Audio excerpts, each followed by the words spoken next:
All right, welcome back, everybody, to Finding Truth podcast here on Unscripted Truth TV, episode 28, coming at you hot. Logan here with Austin, and this week we're going to be touching on our big prediction landing for NASCAR this week. So we'll kind of hit the ground running with that. A few headlines to touch on. I know that there's like a for non-American people it's probably a bigger deal, but they keep I'm sure they do this for most countries, but it seems like in America it's purposely kept so isolated, and then they downplay anything that's happening in other countries, a la Russia's bad, China's bad, North Korea's bad. It's just like but yeah, right now Myanmar, Thailand area hit with a banger. 7.7, thousands of people dead. So not getting really quite the coverage that you'd expect for such a tragedy. But I guess all we can hope for is updates on Ukraine and Russia and Palestine and Israel, and that's the only thing that's really happening in the world. But so yeah, we'll touch on the earthquake, see what we see there, discuss some pretty obvious things about it, like modification of technological modification of our world, and ways to trigger earthquakes and things like that. But anyway, we'll get into that. I did want to quickly go over the faux sale of Twitter, X, whatever, by Elon Musk to himself, basically. Just to kind of highlight a couple of things. We'll get there when we get there, but I think for a lot of people, one of the easier ways to clue somebody in who might be kind of asleep on the puppetry, just how much everything is just fake right in front of us, is by pointing out one of these figures that is propelled into our view, no matter how ridiculous or how he's been kept in our view for months straight since the inauguration. He has been pushed into the front of our corneas, and it's just story after story after story that just you write these things out. It's like within finishing of the first 3 months, he could already have a book done about his life in this last 3 months. There's just something happening every single day for him. But yeah, so we'll touch on that just because it's a lot of mockery. I know there's a couple side stories that we might hit that are on the political spectrum. That you have RFK finally coming out of the woodwork. You knew it wasn't going to take too long. You can't keep a Kennedy down unless you blow his top off. But even then he comes back as a zombie. But anyway,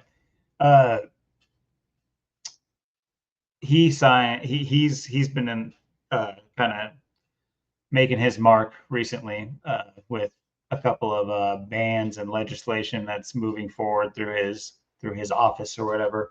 So we'll maybe get time to discuss that. But other than that, we'll just kind of see where it takes us. And sorry for the long intro, but how's it going, Austin? Well, I'd say it's been a pretty informative week. Yeah, I mean, it's crazy. One more day of March, April's coming. Unfortunately, I got to do my taxes April 1st, so that'll be a disappointment, but maybe go to the trampoline park afterwards and make up for it, I guess. But yeah, other than that, I guess the road ahead is going to be pretty interesting. Yeah, April should be kind of just getting ready for what my future is kind of going to be, I guess, for the next whenever I'm moving or whatever, what I'm doing for work and with things coming up. And then yeah, May 1st through the 22nd, I got those classes for work and stuff, so I'll be pretty busy with that. And then it's gonna be pretty much then I gotta do something else, gotta get some other certification thing this month, so hopefully I get that done before classes. But other than that, I mean, and then like I said, maybe moving by the end of the month or maybe the last day or something, or maybe sooner than later. But yeah, I mean this week was, I guess, pretty, telling as far as that goes. It's been a pretty interesting week overall. Yeah, like I said, April's already the start of the year, and just a day is coming. And my birthday's coming up, uh, 119th day of the year. That should be interesting. And then of course you have, well, this week there was. I noticed too on Tuesday. Uh, I was just sitting there, and then I was helping the person out. I've been helping out. That I'm going to be taking care of it, but I've been doing stuff for them. I was helping them the week before on Monday, and I was helping them on Tuesday. That was the 25th, and I was sitting there, and it was that really nice day we had. It was like 70, 75 degrees, and it was like it was nice. It was it was warm, but they were spraying. There must have been like 30 planes that day just spraying, and it was just unbelievable, like how bad it was.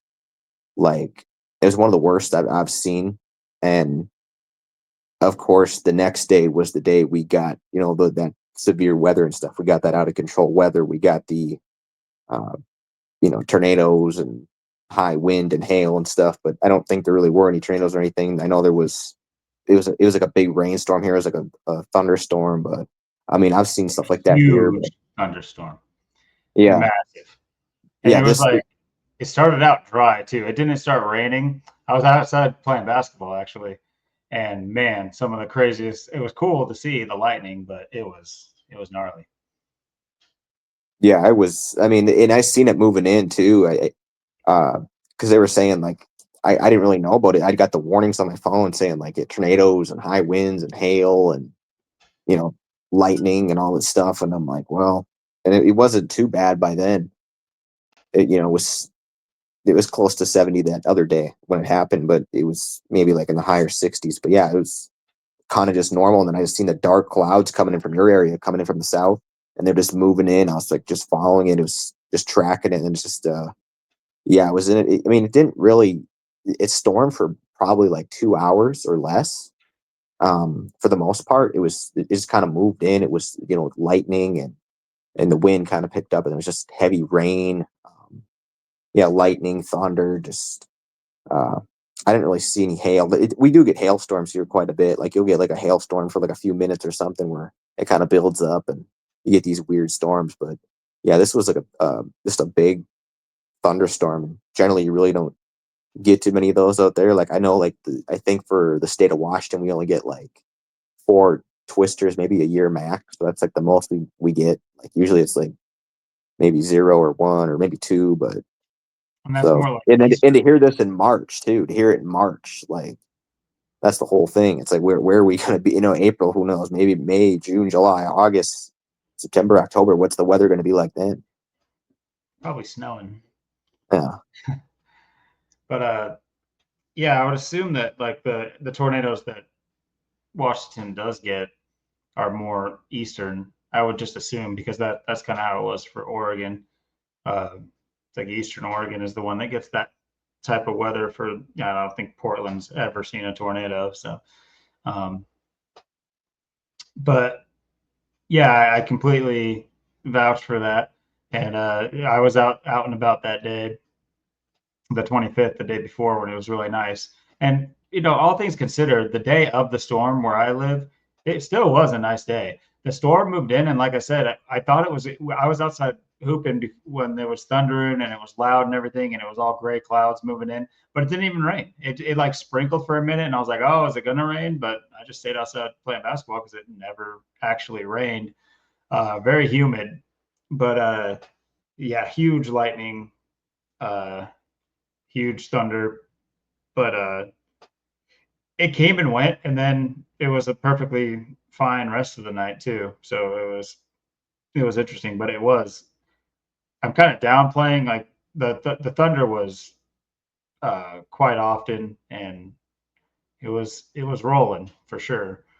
But and yeah, you point out yeah, because I was out and about the day before that though with my kiddo, and I was pointing it out just driving into town, showing him. I'm like, man, just like look at this, like of course we get this like beautiful blue sky day, and I'm going into Oregon from Washington, and just getting this. Not only is there an airport right there where they're launching these spraying vehicles, airplanes or whatever, but they're all up in the sky, just up there playing all sorts of stuff. Like doing like old school Hangman. You gotta like they're like playing Hangman. I'm like, what the hell? But yeah, I mean, and yeah, before you know it, the later in the day, it was just completely gray and like it usually is. But yeah, it's a great point that it was like it really was insane. It was just like what I would like to hear is the explanation for why they just is it what about it makes these planes only do the because it's weird. It's like a 50-50 split. Like I'm telling you, you can look it up right now about uh, contrails, chemtrails, whatever you want to call them. Half of them will say it's just built up condensation and exhaust, and it's really nothing. It's nothing that the plane's doing on purpose. And the other half of the articles will link things like the things we've talked about before, where they're intentionally trying to blot out the sun and bring down ozone uh, rays that hurt our ozone layer, and they come down and they cause cancer. So it's just like, well, are you then, or are you admitting to then, or are you which one is it? But if you're to sit there and say it's coincidental condensation, it's just like, why don't the planes do it all the time? And what's the button on the plane? Can a pilot explain to me what the button they press on the plane to, like, okay, we gotta where is this in part of your training where you got to like let off the condensation, frozen condensation and out the thrusters? I don't. I'm just. I'm not a pilot. I'm not a pilot, but I've still never heard like the actual explanation, because how do they do it? Like, are they in coordination doing it? Why are they all in the same area? Why are they all going the same way sometimes? And why is it, it's just like you would think that they would be scattered about and like just like few and far between, but it's just they're all right next to each other by accident. And then before you know it, our whole day is white and gray. And like you said, like we mentioned, I don't know if it was before when we were talking or just now, but yeah, it was humid and it was still plenty hot through that little screen of hazy white. But apparently that's saving us. I'd prefer the blue sky death. Thank you. Yeah, it's been, and they've been like, even today. I mean, it was, today was pretty nice. It was like in the 60s, but it was totally just like white. Like in that day, like I said, it was 70, 75, and it was, it was sunny, but it was the spray was so just so thick. I mean, that this, you looked up at this, like you said before, you used to be able to look up at the sun and you'll look at it. You could stare at the sun. You can't do it anymore because the spray. And when they spray, it's just like the sun is just glaring now. It's just like the sky is just completely white. It's just glaring. It's just like you can't even. And like I said, there was like 30 planes, 30 lines. They were just, and it was the whole sky was completely covered. It was just a complete assault. I mean, I've seen some stuff before. Like I said, I've seen the tic tac toe, the checkerboard, um, especially like even in Wisconsin and other areas. I've seen it. The spraying is unbelievable, and the things they can do, and just that's what I was when I seen this. I was thinking, I'm like, um, them bringing this in the next day. All of a sudden, I didn't even know we were supposed to get storms or anything. I just looked at my phone. I was looking at the weather and said, yeah, tornadoes and twisters and high winds and hail and thunderstorms and lightning and all this stuff. And I'm just like, and it was just, the spraying and stuff was going on, and it was a little bit colder. The next day it was like 70s, 60s, wasn't, much of anything. And then, like I said, they just brought that storm right on in. And again, I see them do this all the time. And like I said, even today and the rest of the week, I mean, it really has not been clear. I mean, they've been spraying. It's been gray here every single day, pretty much for the most part of the month. Yep. And yeah, I mean, what's interesting is too is like you hear them up there. I mean, has anyone?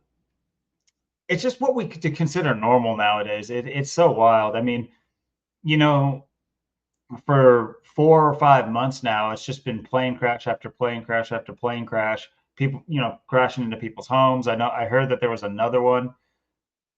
Where was it? Oh, it was like Minnesota. It wasn't Minnesota though. That's something we might look into. Maybe I can just bring that up real quick. Uh, well, I'm making my point. There's plane crashes all the time. It's just uh, what I've noticed is like such a rise in like passenger planes, like flying so low over people's houses all the time. And I know that those things can be equipped to spray. I'm positive of that. I'm sure that there's some of that going on. Obviously, the commercial liners are doing it. To my A little bit off topic, though, not off topic really, but a little off tangent, is I truly believe. I mean, I've seen it, so I understand that that's true. But like, I think a lot of flights are fake. I think they do. I think they go through the whole like process of pretending there's a flight, and then there's nobody on these flights, and they are just those planes that are full of chemtrails. I don't think they need to take off from some secret airport or anything like that. I think they're parked right in the hangar next to all the other or planes and stuff, and take off from all the international airports. It's just they're loaded up. It's with a set of people, just with if you haven't seen those images, it might be hard to nowadays. It might be you have to have been there type of thing because everything gets so muddled. But there's pretty mocking pictures. It's hard to tell. People would just say debunked, and people would just, oh, it's debunked. Someone in the top comment says debunked. So there you go. But yeah, there's people with proud badges of chemtrail sprayers, and they kind of take it as a honor slash like joke that they are the people that conspiracy people talk about, and they kind of like wear it as a badge of honor. These people that fly these planes and spray all day.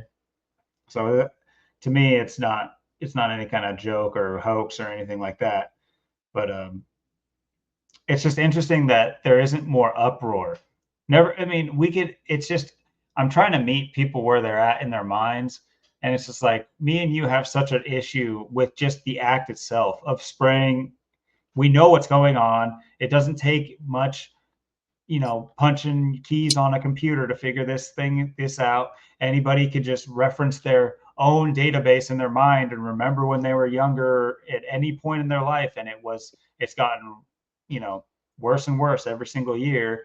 And I'm sure if you're old enough, you can remember a time where it didn't even barely exist. Like when I was a kid, I say this all the time. It's like, I thought that it was cool. When I saw it, I was like, oh, what's that? Because it was like once in a blue moon. I mean, very rarely did you see, like, you didn't even used to notice planes in the sky before. You really didn't. When you saw one, it was like, oh, a plane. Because you got to see one because they just go by, and unless they're low and you can hear them, or maybe you can hear them and you'd be looking for it, but on a bright day, they're super high up there. And so it's like, what were those? See, that's another thing that they could easily give an explanation on. Oh, the old planes, they didn't build up condensation. You see, that condensation only happens in these new planes that we made. Where's that explanation? Because they say it's this common thing. Well, it wasn't happening, at least commonly in the early 90s and before then. So it's just another one of these things. But once again, I don't know how people don't have more of an uproar about just the fact that they're spraying. But then what about, just the unimpeded access to the sky above where you live? When are we going to ever, you can't even fly a drone up into a certain distance above your own house or property. And then, of course, we could talk about maritime law and all that other stuff. So it's just, we really are boxed in. Why don't people have more of a problem with just the unimpeded access of planes flying above their house, whether it be commercial or private? Because they're all over all day long. And then you also have, things like I'm sure, more sensible people would argue about like probability of a plane crash, and you know, it would be like, oh, you hear about all these plane crashes because of Boeing or Delta because they fly thousands of planes a day. It's like, yeah, okay. Well, what about like the geological survey? You have planes up there hours, and I read up on it. It's these people are up there for hours and hours and hours and hours a day. Like they're up there for shifts of time flying airplanes. It's like, so I mean, I guess it's relatively similar to what, you know, a passenger pilot does, but you know, they have to strategically, you know, operate equipment that's probing the ground beneath them. I'm sure there's even probably, I mean, if they're operating radar equipment like that, you know, what are the risks of that anyway? And it may be affecting the pilot, or what are the risks associated with a pilot, you know, flying in circles above residential houses all day long? And this is not just one pilot in one place.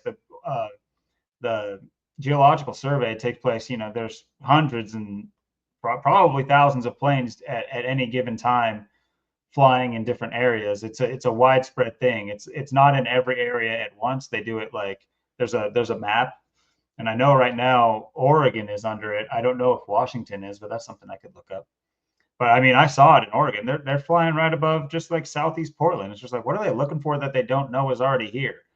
But you know, they hit what was it, Charlottesville, and you saw what happened right as the geological survey ended. Oh, what they find? Oh, what do you know? There's a big mine there, and they needed more quartz, or was it some sort of quartzite, and also some sort of other precious mineral.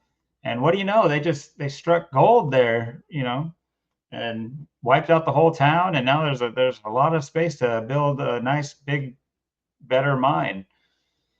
So these geological surveys, it's nasty business. I wouldn't want to be in any town that's undergoing it. Uh, there's not even any telling if that's the only thing. It's like, I imagine these people would want to kill two birds with one stone. If they can fly a plane up there that has apparently, you know, the probing technology that it does, which I'm not doubting is real. It's like radar. It's within the realm of possibility to me, uh, how it works.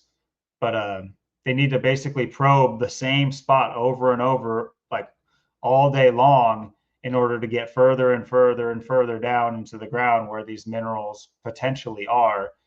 And yeah, I just wouldn't want to be in the area where those minerals show up, and especially not owning mineral rights at any of these properties. They usually go to the counties or the states, respectively, and same with water, and same with the sky above you. So it's just, where are we ever gonna uproar? Where are we ever gonna do it? It's not the stuff that's right in front of our face. It's not the potential of a plane crashing into our house. When are we ever gonna, stop this thing? Yeah, I mean, and I don't know if you've ever seen like sometimes I've seen like those certain planes when they're spraying, they have like it's like almost like a mini plane, like they have like a little like something like under them or following them, and that's doing like spraying and extra spraying. I don't know if you've ever seen that when you been like I've noticed that like they have extra things to spray it. I don't know what it is, but like mini planes like are just like these little things underneath where they're just like there's more spray coming out because there's like you said, so many of these planes are just there to do that. Like that's why they have so many ships in the ocean too. These ships in the ocean, they don't have any reason to be there. They're just spraying the ocean. Mm-hmm. That's what they're doing. It's no different than what's going on in the sky. I mean, it's just for the most part, it's just ways to attack you. And like you said, the fact it's not being called out. I mean, anybody that was um, outside, like I said, on the 25th had to notice that, and then look what it brings up the next day. And like I was saying before, unfortunately, this is coming to a point where we're getting these warnings, these of this weather that is wholly unreal, and this is going to be our reality. I mean, think about the weather 5 years from now, how bad it's going to be, and what they're going to be able to do if we don't stop the spraying and this doesn't come to an end. Because, like I said, if you just can't stop this, if you can't see this and you can't stop this, then what can you do? it also plays into another thing we've talked about pretty well in depth, is the whole 5-minute city, 15-minute city thing. This whole push to get people, you know, crammed together in these like metropolitan urban areas, uh, under the guise of safety, affordability. Um, Technology is even playing a big role in that, because of, we've discussed this at length. We've been pretty on the ball with this whole like Tesla emergence, and just what it's going to look like, and the infrastructure necessary for such a sweeping change. Well, it's here. It's coming in here. Oh, that was actually one of the major things, is that mine in Charlottesville. I think they did stuff for uh, like battery charging stations. And what's interesting, like anybody can look into their state. And I don't think that I didn't know about Oregon's, and I'm sure it's like in every state, because it's going to be in every state. But try to look into your state's how much money they're pledging in infrastructure for charging stations. It's crazy. The number's nuts. And then you realize that this is just a state, and then they're taxing you at a state level. The feds are taxing you, and then they're taxing you at the state level for these things that the feds are using that money to legislate the infrastructure upon you, to force it to be the standard. They write it, they override state legislation on that. The states then have to do it. So you're getting drop trow on multiple levels with this. And yeah, like I was saying, I think you can just look into your state and how much, because they do it openly. They do it as if everybody's a Tesla driver already, and everybody loves Tesla cars and electric cars and battery stations, and that's everybody's on board with it. That's your state. I guarantee you, go look at your state.gov and look up charging stations like infrastructure, and there'll be something in there that they slip in, that because they can't just do it on without saying anything. There's some way that you could know about this, and it'll be some like massive thing. It's like, yes, we dedicated $50 billion. It's like, what? It's like, what? It's South Dakota. We're South Dakota, $50 billion. Like, you'll see something like that, and you'll just be like, okay. I mean, these things are happening, um, and yeah. So with the weather, it's you get to see it in entertainment and all these different venues. They love to show you in the future what is it? What does weather affect these cities in the future? No, they got barriers, they got the shields, they have, well, these things already do exist at us in a small level. I think they exist in a big level, but for us to know about. Does anybody know about the Arab world? Does anybody know about these huge the Emirates and all these rich nations? Oh, these oil nations. Funnily enough, yeah, they do that on the regular. They can deter and cause weather at their convenience, at their leisure. They do that. So they already have a metropolis place where rich aristocrats and princes and everything like that live, and it that's part of the being within that area, is that you're getting basically safety from all those things. Of course, then you have a flood happen by the numbers to every there's the ritual is you're not escaping the ritual.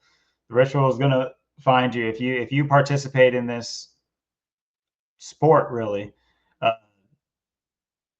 of ritualism. Then yeah, you're it's like spin the bottle with a gun, spin the gun. Yeah. So it's like, yeah, I mean, it's fun when it's not pointing at you, but eventually, odds are it's going to hit you. And even the rich princes who like to get pooped on, sometimes get pooped on by the weather too. Yeah, I seen this week too. I seen another anti-Musk Tesla. These anti-Musk stickers on these Teslas. They're just popping up everywhere. I seen like I said, that one with the I seen the other week or last week with the circle on it with the Musk and the slash through it, and this one was like anti-Musk Tesla owner, I think it said, or yeah, I think that's what it said, anti-Musk Tesla owner. So it's like you have all these people driving Teslas that are against Musk, and you're having this um, massive divide with that push with that, and then like I said, you also have um, this ongoing weather and natural disaster, whatever you want to call it, just that's just looming, and it's just like I said. I mean, we're in March. I mean, who knows? I mean, maybe somewhere near here is going to get a twister. We've already seen when that cyclone bomb hit. Like what even is the weather? I mean, you talk about a twister, and what does that even look like anymore? What's it? We used to have the envision. Oh, this is a twister. This is a hurricane. This is well, when you can control the weather, there is no twister, hurricane, earthquake. It's just whatever they want it to be and whatever they're going to make it. I mean, the things they can do. I mean, especially like I said, in my area, because like I said, when that cyclone bomb went through, there was areas all around that had like trees down and stuff, and then and there's areas that don't get touched. I mean, there's days where I was driving around, there'd be like, um, when the weather was weird, there'd be like no snow build anywhere. Then all of a sudden you look over like to like one person's house, and like their whole like house and yard and grass and driveway and everything, it's like covered in snow, but like everywhere else there's no snow. It's like, what is this over? What is going on? What? It's just like it's these moments. It's just what they do, and like I said, I mean, we might get you know some twisters here this year, some crazy weather we've never seen. We had the cyclone bomb that was really a hurricane, and we really had a hurricane here. So to me, anything is possible at this point, especially if this isn't, like I said, stopped. Um, and like I said, the other problem is too is the fact that I mean, just the weather. I mean, you've seen such the weather just kind of turn around. There was because, like I said, March was just raining, and then you had the 70, 75, and then of course the spray, and then they brought that storm through. Um, yeah, and then like I said, just the things they can do from here on out. I mean, as it gets nicer, as it gets warmer, will we see? Um, like I said, last year was the most twisters. So this year, will there be?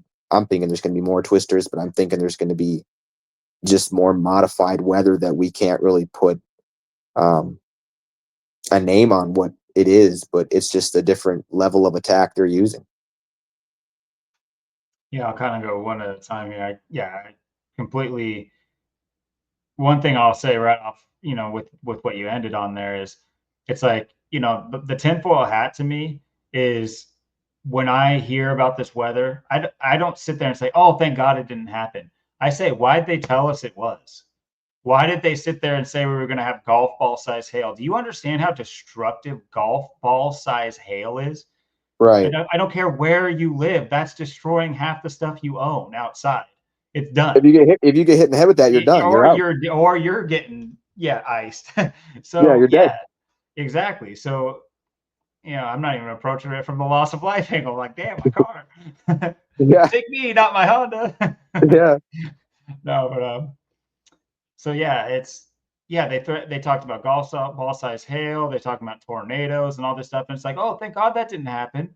But it's just like, what how many times do they inform us about something in the that's what predictive programming is. When you see it, when you put the glasses on and you're able to see it real time, it's a lot more. It's you're not just sitting there saying, it's not like every single thing they say is like, oh my God, they're going to do it to us. It's not that.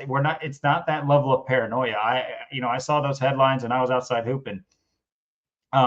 So but it is like, it's not wasted. It's not wasted breath.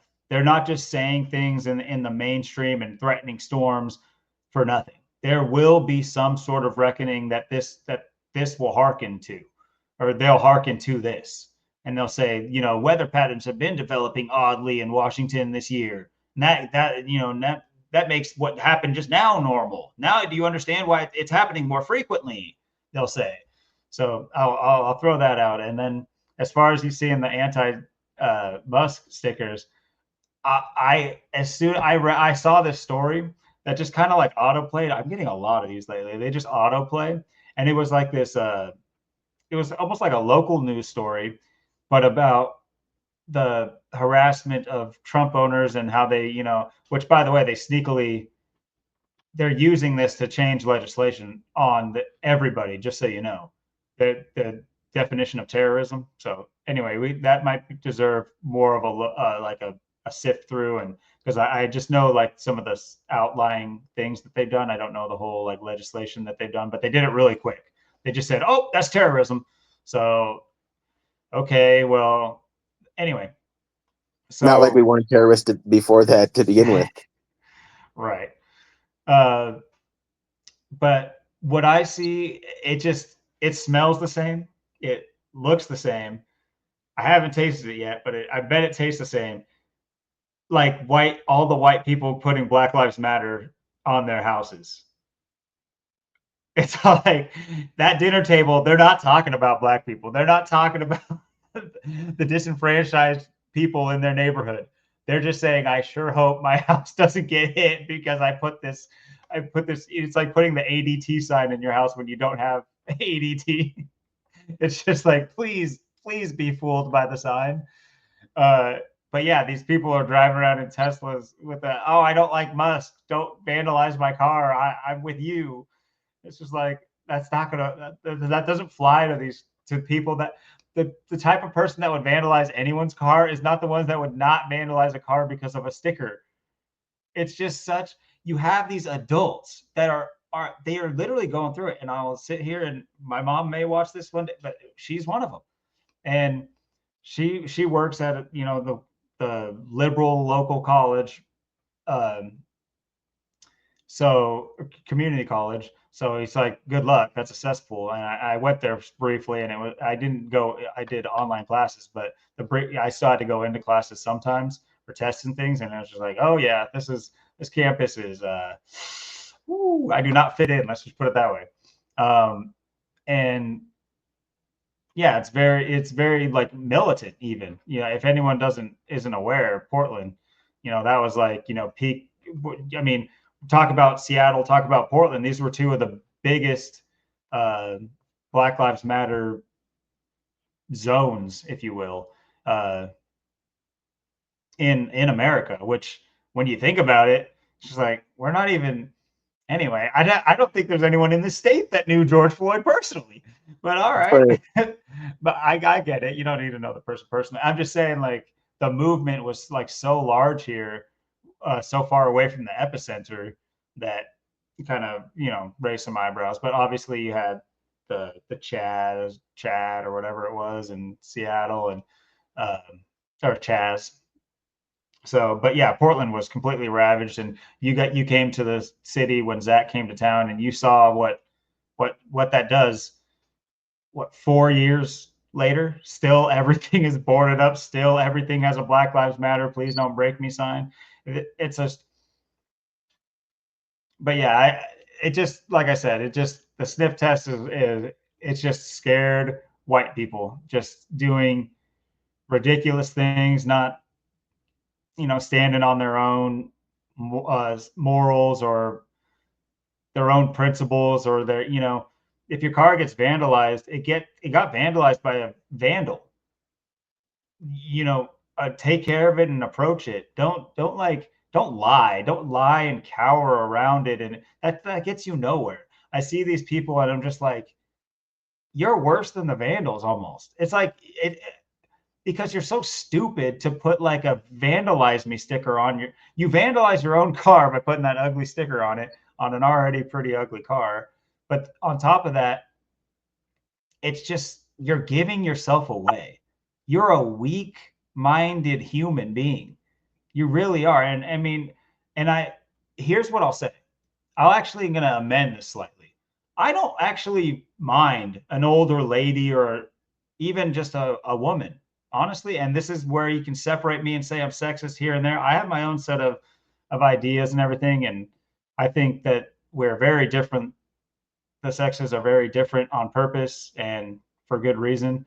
But if you found some measure of safety in that and you're of the fairer sex, I can give that a pass. Like that makes enough sense to me.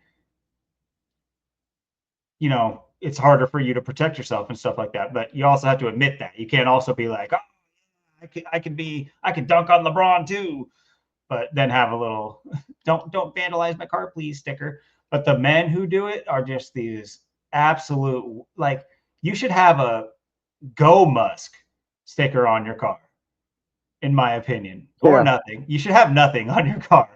Stickers on cars is beyond me, but it is what it is. To each their own. But this whole political sticker thing, this has always been a joke. These are the guys. These are adults putting stickers on their car to trigger other adults into feuds, like sticker feuds.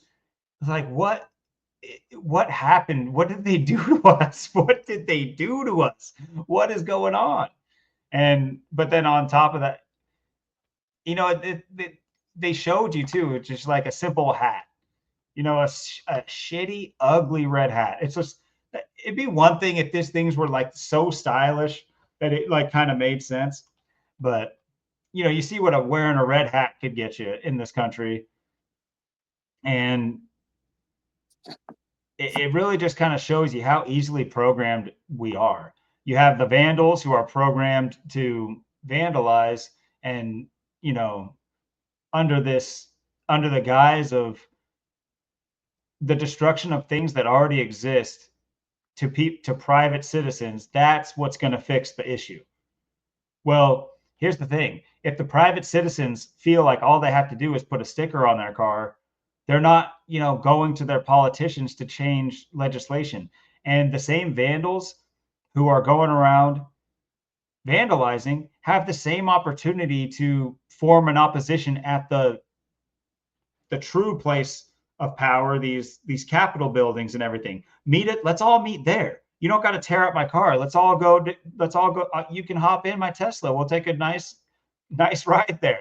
I'm not saying I don't have a Tesla. I'm saying for the you know that's what they're never going to wake up and see that they're fighting each other and that they are the lowly shitheads fighting each other that are and then the people are just the rulers are just sitting back just being like, man, it's honestly not fun anymore. I gotta go. Like, I don't even want to say what they do for fun because it's awful, but you know what they got to do for fun is getting worse and worse, and you're seeing all these travesties and tragedies across the world, and it's all because we can't fucking wake up and work together even slightly. We don't even have to work together. We both want something accomplished. That we should. It's all relatively similar. I could only imagine that the average low income citizen in this country, they all focus on almost the exact same thing, like the food they like or want to eat or want to get, you know, their car, some forms of entertainment that aren't too different from anybody else in the same big giant apartment complexes that everybody lives in. These people, you window watch. We're all doing the same shit. We're all just sitting on couches watching stuff, and it's not like we can go out and play at our park that doesn't exist in an apartment complex. It's all asphalt everywhere. You know, we're all doing the same stuff. We're not these like tribal different people. We should find enough similarities in each other to be able to put our differences aside to go stomp down on Capitol Hill and say, yo, this open up. It's we're the January 6th committee. We're coming in to check on Yeah. things. Let's go. I know. Yeah. Yeah. It just blows me away how these people continuously get away with this after all this time. I mean, it doesn't matter what it is. I mean, and they just have so many people. I was talking to um that one trainer at the gym I've talked to before. His name is Justin. He was saying too, like he's a Christian and stuff, but he was saying that yeah, I was trying to get the gematria obviously, and I heard him say he was going to look into it. He was going to check it out, and that it was interesting. But he seemed to kind of understand the things I was saying and to agree with me and stuff. And he knew who, like, the Rothschilds, the Rockefellers are, stuff like that. Um, not like school and all that's bullshit, and like the Pfizer, Moderna, the most sued companies in the world. Like, he understands a lot of basic stuff. So, I mean, I don't know. I'm like, is this someone that might be able to really take in, understand the gematria, maybe even get behind it in a way, because it doesn't have to be just gematria. But again, I mean, the problem is, a lot of people will just have the attitude of, well, it's what's going down. So it's just like, yeah, but it doesn't have to be, going down. It should be going down. Like, it's only going down because we're allowing it to. We're there shouldn't be any spraying going on. Like, the fact that there shouldn't be any of these things happening. But it's just like the way they come in, and they normalize things, and they do it in such a fast way. Like you were saying, how you know oh my god, it's a plane. Oh, look, it's spraying something. Oh, it's so you might have thought it was cool or whatever, but and all of a sudden it's like it was so rare to even see that, or it's like maybe it happened like once a day or something. But now it's like it's all you see, and it's like people don't catch on to basic patterns, and it's like, and then there's always, like I said, like in the last episode, it's always the excuses, like, tariffs. It's like, yeah, it's like it's an excuse for an excuse. It's an excuse for war. It's just another way to cover up a lie. All it is just these shades of lie. They're just um stacked up one another, and they're just pulling the ones out and putting the ones in they want. It's just, and then people just go down with it. I mean, it's no different. How are people falling for these fake assassinations? I mean, this is the same thing. I mean, and we see it, and like we've said, what is it going to be next? Because they have so many people that will just believe anything. And at this point, and they've already told you, every time they tell you they're going to do something, they always go ahead and do it. So, you're just living off time until they're just going to pull the next event, and then you're just going to have all these people just keep going along with it. But I mean, it's just to the point where, I mean, there are people that, a decent amount of people, like he was saying too, like he's like, oh, people always think, I'm crazy, stuff like that. So, and I was talking to someone else too, and they kind of seem like they might be picking up on it too. So, it's like, but then again, at the end of the day, what are people really going to do about things? Because it's just like I said before, unfortunately, in almost like a day from now, I got to go, pay the Caesar. You know what I mean? Like, it's the same thing. Um, it's just like thou shall not kill, and give Caesar what's his, and um, all these things that that people just abide by that don't make any sense. I mean, there's always a time and a place for everything, and for killing or for whatever. I mean, give Caesar what's his. Like, what God would say that? Why would God say that? Um, why would it be about materialism if this is God? What is this about? Like, do people even think about these things? It's like, thou shall not kill, and love thy enemy. I mean, love thy enemy. What?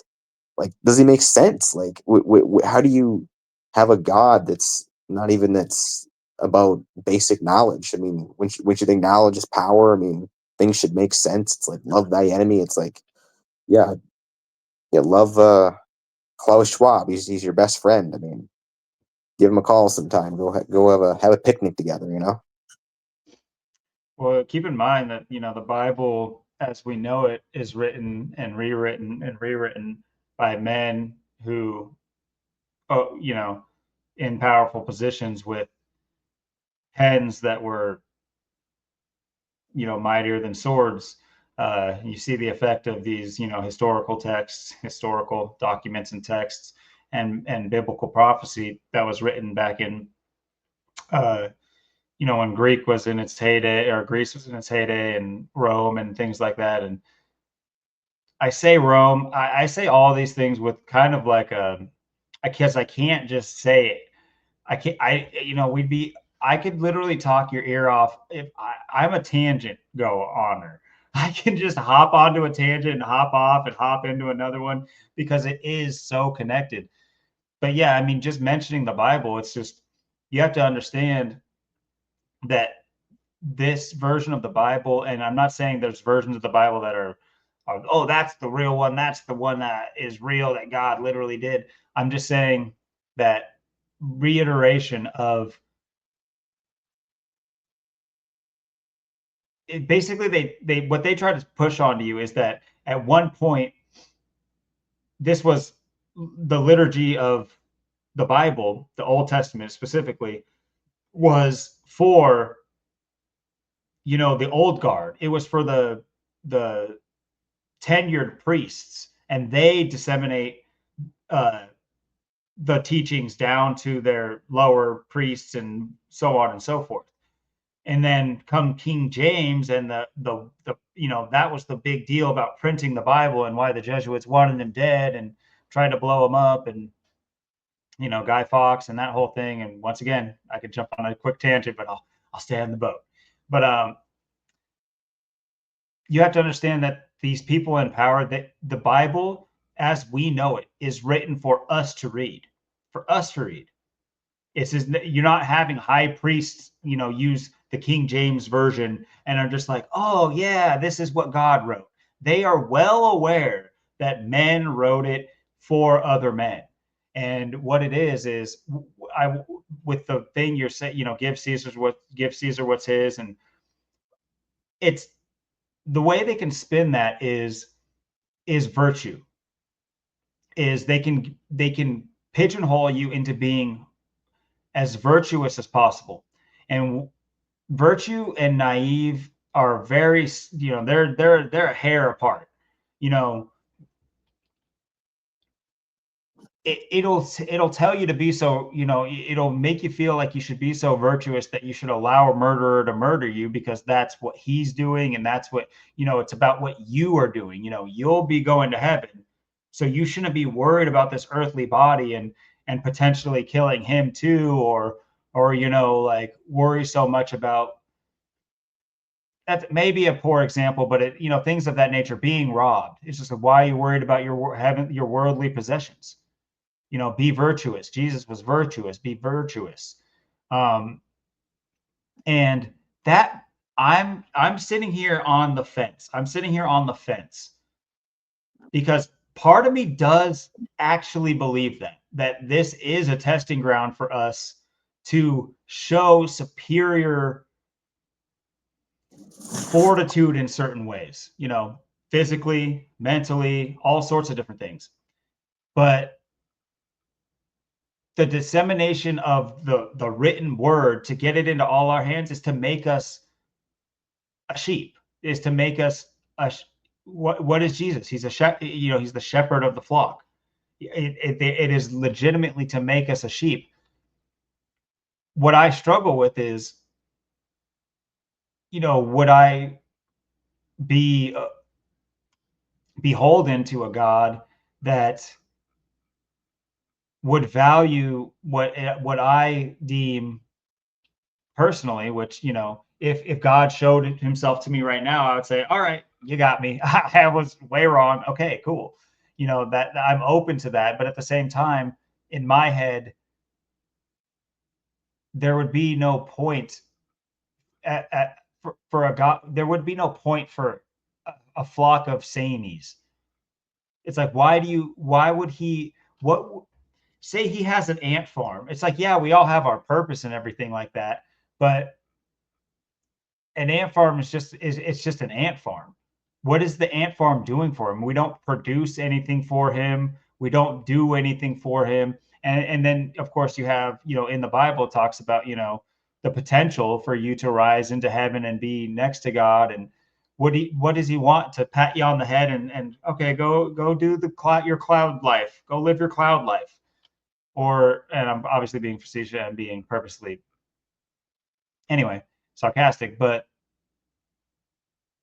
I would assume I prefer the potential of a God to, you know, respect dissent to a degree, not dissent of him, but dissent of the humanly world. What the Bible does is it preaches that's a sin, that is a cardinal sin, and to that end, you should put up with all the things that other men will do to you and turn the other cheek and be the better man. Obviously, I think we both know that there is truth in that.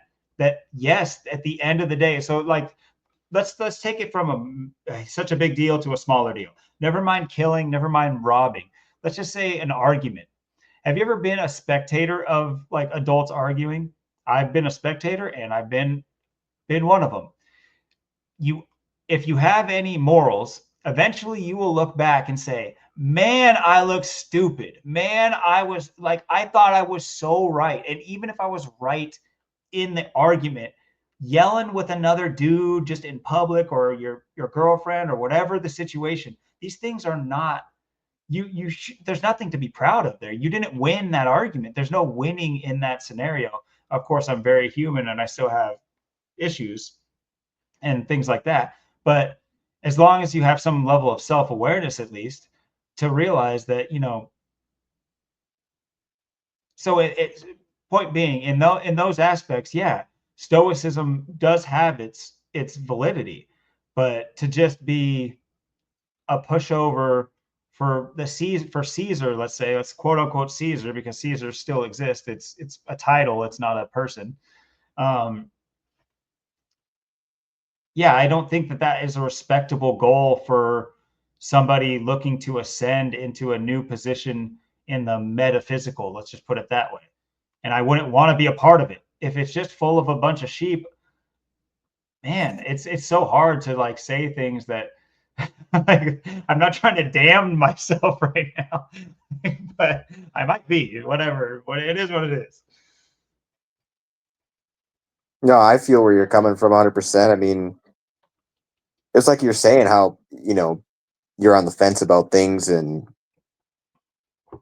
the thing is, for so many things, life is interpretation too. It's, what it's just like, how everything is bad, everything is wrong, everything's, a sin or whatever, it's just like, I believe, you know, God is the way God works is God works with you one on one. God doesn't, oh, this is, how it is. It's no, it's like God says, it's like in the Bible, I am you, you are me, I'm working with you, I'm there. It's not an issue of like, um, oh, this is, wrong, and this is good and this is bad. It's more of, it just is what it is. And it's for everyone is different. And um the way everyone has a different relationship with God, everyone has a different, you know, for people that believe in it, and then people or believe in him or her or whatever it is, or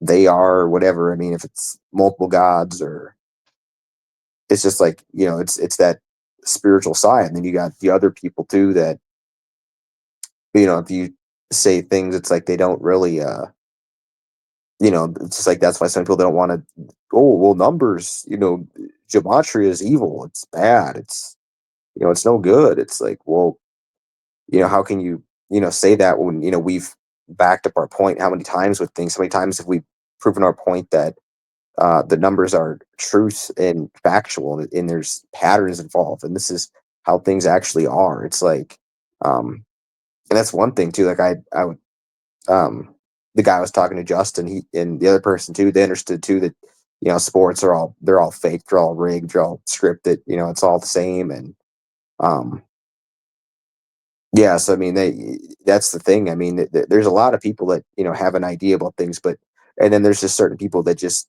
we're just on such a high level, but we're able to say things and call things that other people just can't. I mean, that's, what we've been doing. And that's the thing. I mean, we have a track record we're building. I mean, look at this, this Denny Hamlin win. I mean, you can't argue it. We literally called it and, um, literally told people what this is going to be a week ago. And I put $10 on it. So I won 70 today, but Hell yeah. Let's go. he started fifth, but of course Bell was on the pole. But if I would have put, I wish I could have put 11 on 11. Outcome would have been different. They'd have been like, I don't know. Yeah, I could have maybe won 77, double seven. Yeah, I mean, you're completely right. I mean, we talked about this last week, and for anyone that didn't see it, I might work on a timestamp, but basically what happened was we're going through and looking at potential for next week, and so before we were like looked at any of the drivers, we were kind of looking at checking out the race. Um, we haven't called every race or anything like that, but we've been pretty on the nose with the narrative that the race is about. I mean, I would say we were completely on the nose of one particular race with uh, Mr. William Byron. Yeah, But and that Bell three-peat too. The Bell three-peat. I oh won yeah, we did call the Bell three-peat. So yeah, so we $40 on that one. Yeah.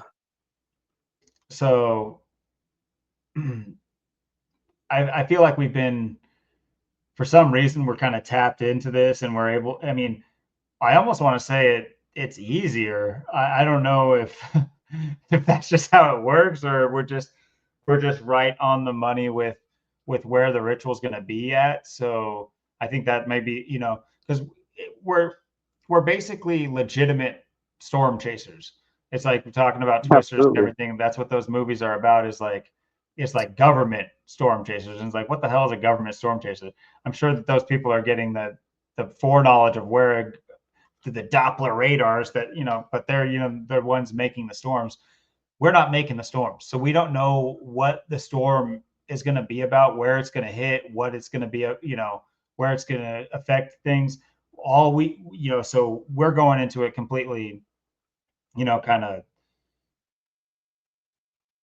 without any, real foreknowledge other than narratives, and we know how the Jesuit script writers, we know how they like to play.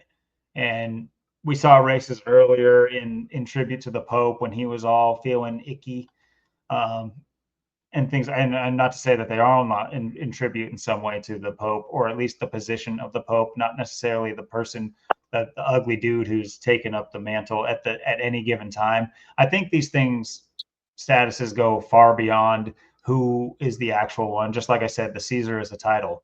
It's, Julius Caesar got stabbed 44 times. So, uh, the people aren't necessarily like the gods incarnate. But anyway, long story short, last week was just one of those examples where, in real time, I think it was about at the hour and a half to the hour 52-hour mark, if you did want to go look it up. But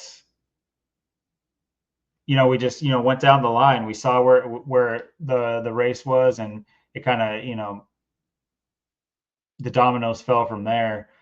Just quick gematria of the race itself, in where it takes place in Martinsville, state of Virginia. That was a big red flag right there with those both equaling 55. So we delved a little bit deeper, and we did kind of like, key in on 55 specifically, kind of without the next piece, but not to say that we were like, where's the 55? I need to have 55 or else there's no ritual. That's not how this kind of works. It's just, it built itself. It's not like we were, number hunting and we were just had to find another 55 and that's how it works. I could have seen 5 other 55s that didn't make sense. Like the number 50, we didn't say the number 55 driver, if there is one, was going to win. That's not like where these tangents go. These things have to make sense and work in the narrative. I know one thing we were talking about that has nothing to do with gematria was just like I was telling you, I'm seeing these weird like Sports Center thick clips in my mind where it's just like you can just hear what they're going to say before it happens this week. And one thing I've been noticing is that they've been kind of inching towards making a Denny Hamlin win possible amidst the three-peat and the Blaney drama and all the stuff that they like to put at the forefront. Certain narratives will still poke through, and that's something I had been noticing. And so when we were going through, we with this information, we went and looked at and there was more information than this too. This is just the pertinent information with gematria, at least. We noticed, well, one thing is for sure that was which is a big help, is they have a NASCAR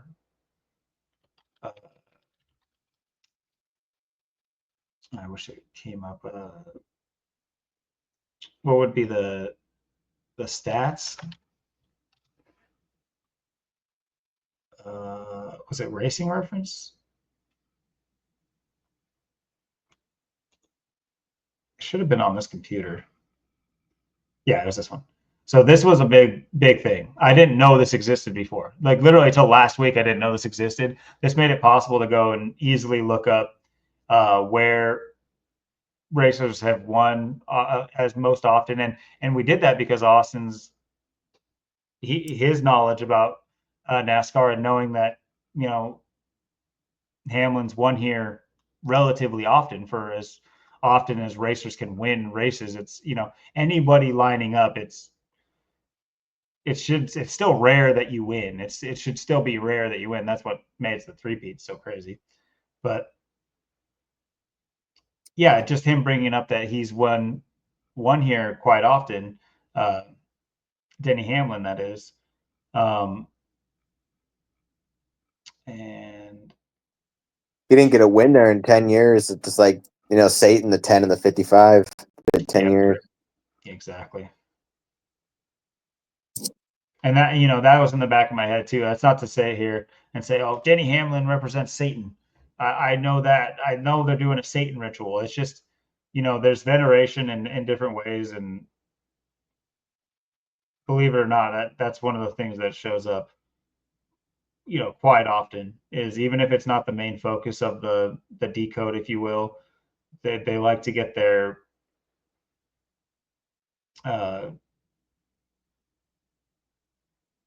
homage paid, if you will. Let's see here. Yeah, I mean, I looked at the highlights and I went back and they were just Denny Hamlin this, Denny Hamlin that the whole race. I mean, Joey Logano won the first stage, Hamlin won the second. He just dominated most of the race. So I think what I was able to do was like look up Martinsville.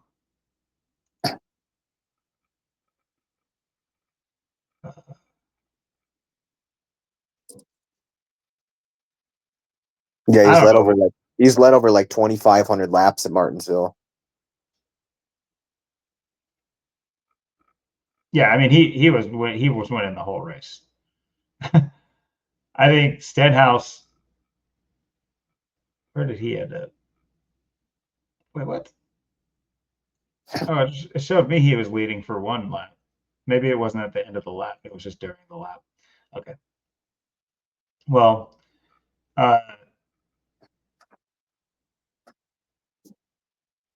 man, they really kept it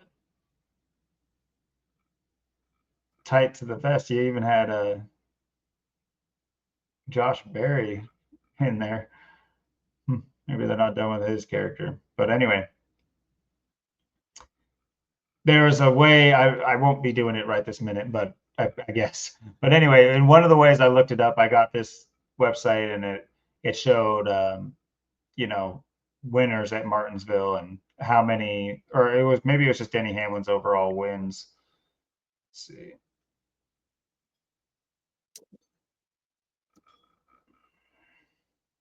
Yeah, I think it's his second winningest track. Poconos is most. He has first 2 wins at Pocono. Okay, yeah, here it is. Here it is. So yeah, just counting them up, and he's won at Martinsville quite a lot. And so we were just going off of certain narratives, but what really stood out. Where do they said it? Oh, okay. If you want to notice, oh, that must be at the top. So this is top down. So at the time, he had 54 wins to his name before today. So going into this race, he could pick up his 55th win. And just with the building narrative for him, how many times he's won at Martinsville, Martinsville and Virginia equaling 55. If you put $1 down, I would feel, confident in, maybe seeing some scratch back on this thing. And obviously it paid out, and we had it dead on, which kind of leads you to not to be like pigeonhole in how you do things, but like to have, because it's been different. It's, the Byron win had to do with a semi-hurricane and flooding across 3 different states. There was a whole narrative for that.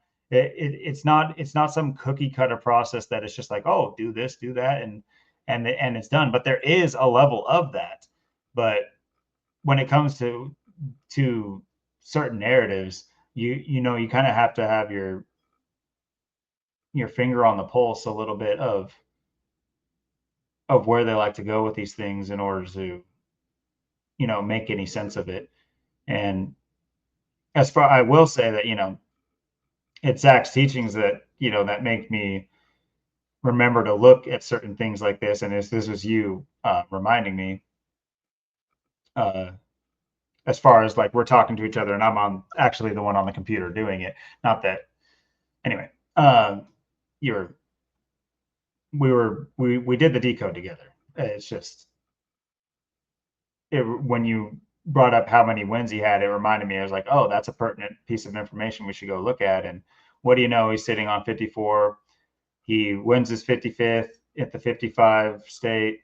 He won. He won with 50. He gets 54 points for this race, which is just another kind of a call to, in my opinion, which 54 is not an arbitrary number either.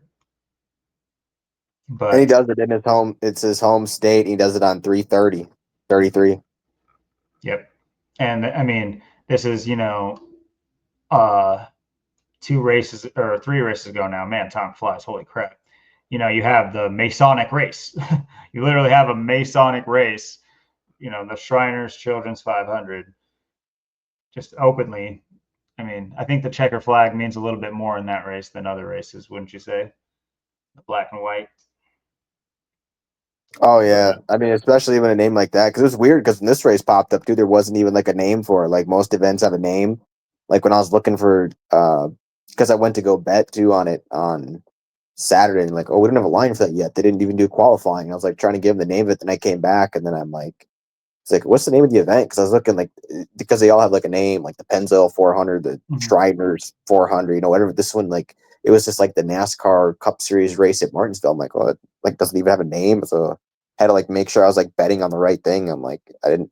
It was like it made it a little bit more harder to like figure out what it was, because I'm like, is this like a 500-mile race? Is this a 400-mile race? Like, what even is this? And then I figured it out. And I'm just like, oh, I see. And it was cool too, because I didn't. Well, I watched the highlights too. I noticed he was driving it was the progressive car this week. Good old insurance. Yep. Progressive.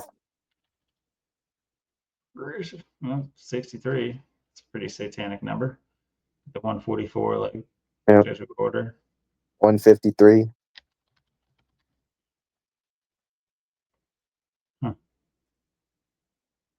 Cookout. So like you were saying, it didn't have like a name, but I did see that it was called the Cookout 400. 35, 28, 28th episode. Just want to point out that Satan equals 35. Yep. I don't know. Now, Denny Hamlin hasn't won there in 10 years. Been 10 years, been a decade. And yeah, the Hamlin 33 wins. winning on 330. Yep. Yep. In his home state. Wins on the 30th. His name equals 30. Wins on 3/30 in numerology. That's 33. Absolutely. And this is a little bit of, afterwards math, but still. I know we had one other piece in there, which is, if you do end up going back, like I said, the hour and a half mark to around the 2 hour mark, but, there is a tie to the Pope that we saw in this as well, between the Pope's birthday and I think it was Denny Hamlin that we ran the numbers on, or either that or it was the race itself. But because Denny Hamlin equals 56 and 52, like Pope. And sporting events tend to be tied to the Popester. There's a reason why he's driving the 11, the master number. Yep. Oh, yeah, that's another great point. Yep. And think about it, the 20 was on the pole and the 11 wins, so you get the 9 there, 9-11, because it's nine numbers away. Bellins will finish in second. Hamlin starts fifth. Bubba, right there. Bubba's been doing so good. Yeah, but look out for Bubba. He might get a couple wins this year. Like I said, top 5 every week, just running second or leading the race. Or Well, I mean, I don't see why we should rest on our laurels. So I think we should just dedicate the next little bit here to looking ahead to this good year 400. It's been a good year for you. It's been a good year for me. Great year for me. More like a great year 400. Tell you what, I can just already hear the announcers. Anyway, it's gonna be a great year. April 6th. So you got what's that? Some Catholic numbers. Got the 46 sacrifice. Mm-hmm. I mean, keep in mind too that these races are all on Sunday, so it's like tying them to the Pope is not a stretch. Just want to bring that up real quick too. Let's see. Good year 400.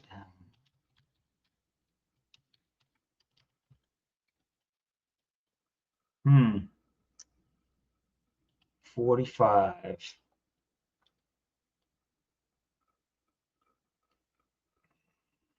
Everything adds to 9 again. Mm-hmm.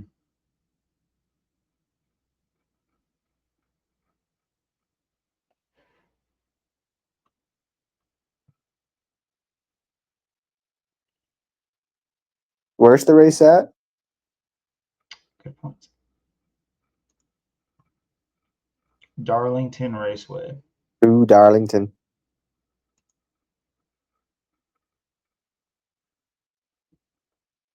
South Carolina. Come on, Raceway.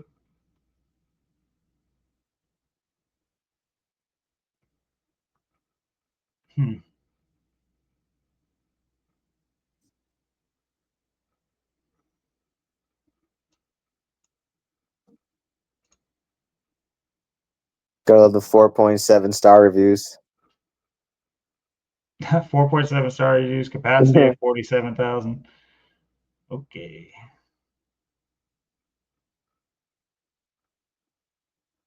I mean, what's the point of leaving a review? I just can't believe that humans do it. I've known humans to do it, so I can believe it. It's just I can't believe it. Can't believe it. Please stop. Please stop thinking things are real. Oh, conspiracy 51. Yeah. They say the reason the track was designed the way it was is because the farmer didn't want his farm disturbed, so they pinched in the corners on the turn. It has this weird It's like 1.366 miles or whatever. It's got a weird length, and it's an egg shape. It's a weird shape. Yeah, this guy over here. They used to call it the track too tough to tame, or the lady in black. 'Cause everyone used to always hit the wall. So maybe that's a clue. Larson's gonna do the wall Oh ride. yeah, there you go. Yeah, old man Rutherford just wouldn't give it up.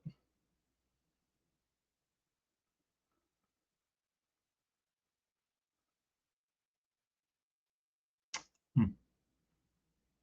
All right, let's see.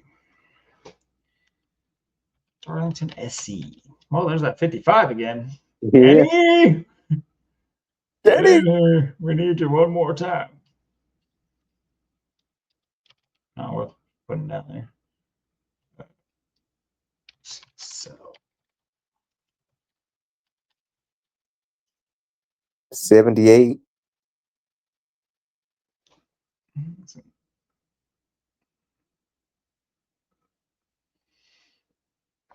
57 is a prime. No. Oh, it's got lots of advisors.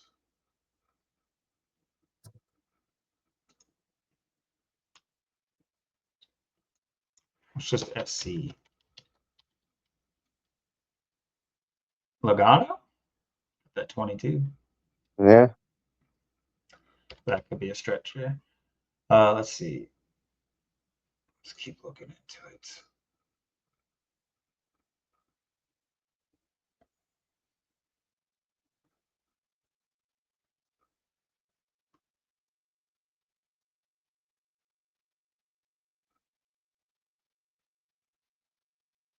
August 19th.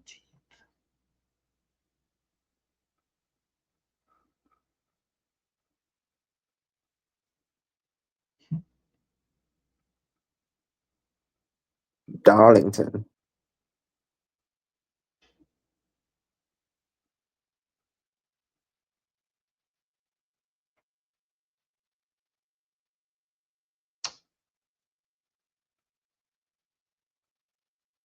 Why do I? I think they have Like, 2 races here a year too. I think they go back here later in the year. They may only do 1 race. Sometimes they change the schedule up.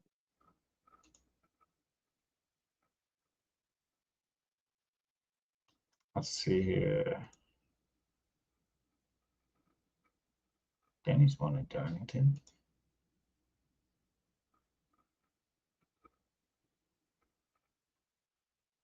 Darling. Oh, I didn't know you could just click on the track and see this. That would have been helpful. Oh well. Oh well.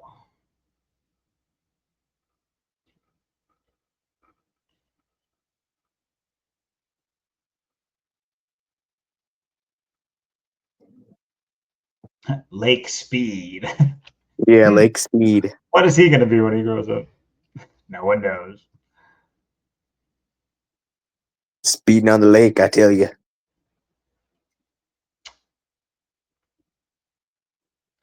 Speedy Thompson. Okay. You know, there's not a whole lot of like current.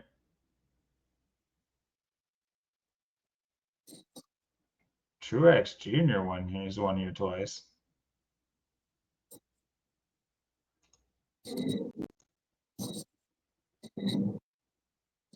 Yeah, I don't know who's won here the most that's still driving.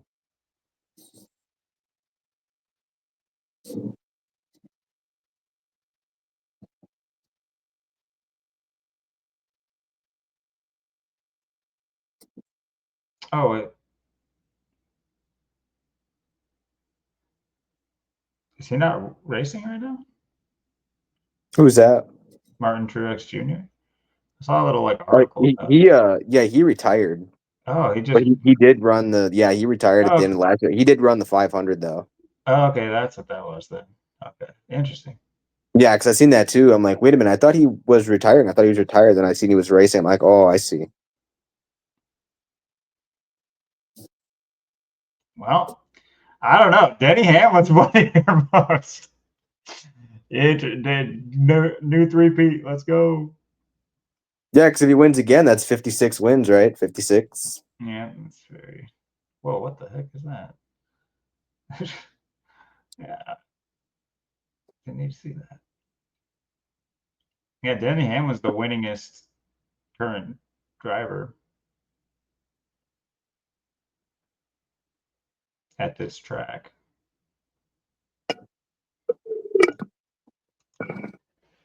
Yeah, because really him and it's like Kyle Busch have like all the wins right now that's still racing because they've been around for so long.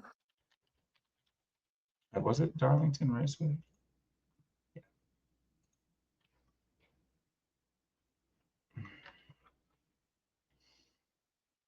Hmm.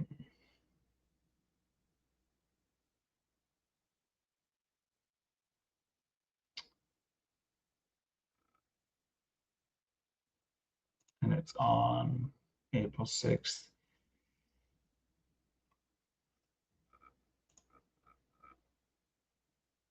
Let's see here.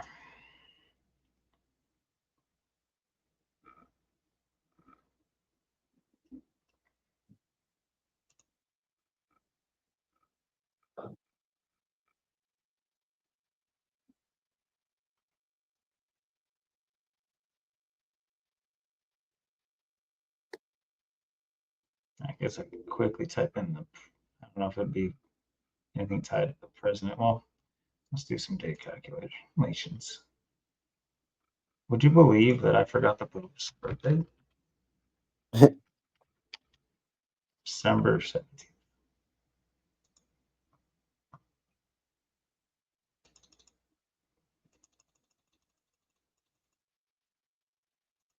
Come on, Pope. We need you to predict the race for us.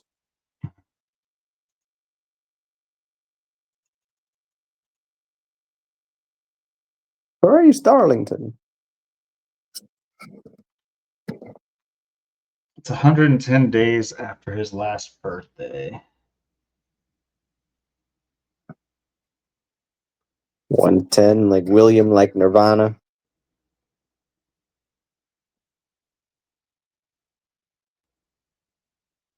Oh, the race is on a 55-day numerology too, and 35, and 10. Okay, chill. Wow.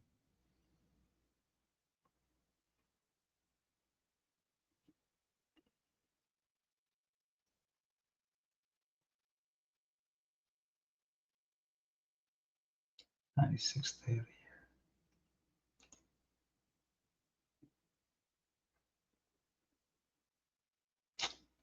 I wonder.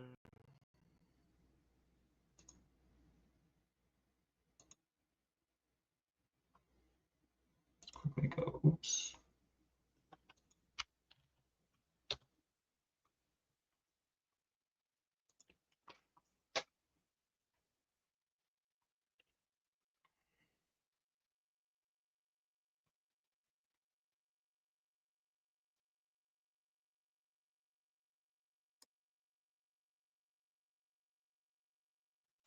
See.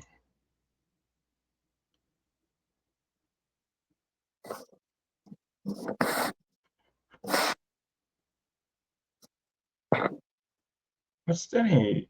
Oh, he has the type. Okay, yeah, the progressive. Yeah, Progressive was his sponsor this race. I think I don't know. I think his normal sponsor is usually FedEx. I know he's got a few different sponsors.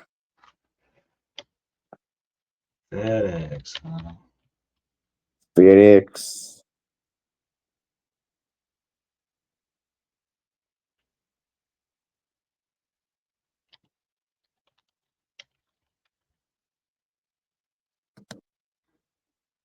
$221's a weird number. You don't really see that. Yeah.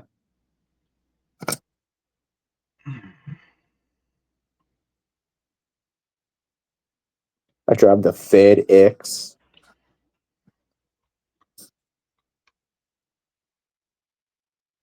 I wonder what the mockery of FedEx is. Thought about it. It's like obviously they got to hyphen it or or shorten it rather than just have federal on their name.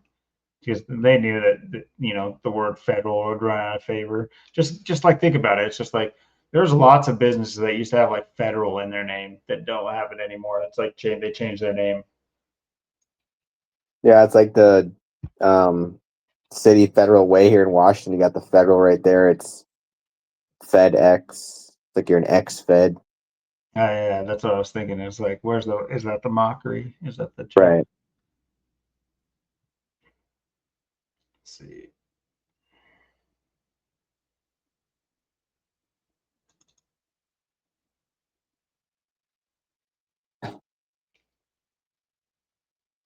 Oh, not just do that.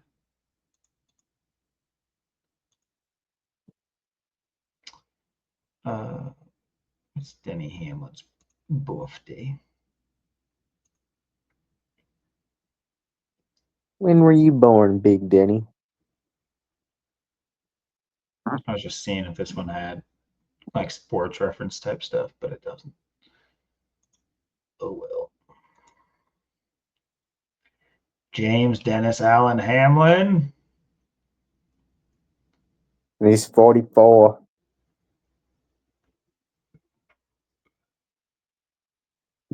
November. Well, didn't we had a lot on this race? What am I talking? I totally forgot about the Jordan thing that we were talking about. Oh It's yeah. totally connected to Michael Jordan. Oh, dude. Real quick. Real quick. Oh, they lost. Dang it. Going for that parlay, but Yeah. it was a close game, though.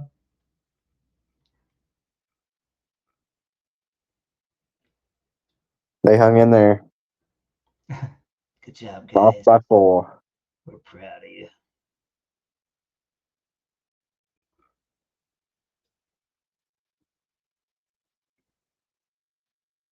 I think he went to the. Where did I leave off?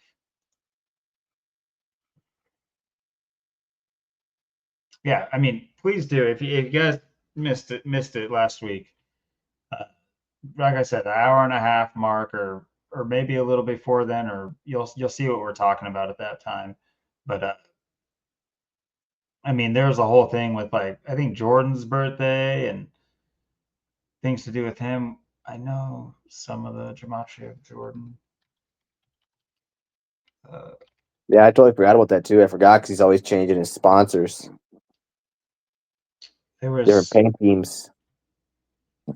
there's definitely stuff we clued in on with Jordan. It might have been from Jordan's birthday to that race. I think that's what it was.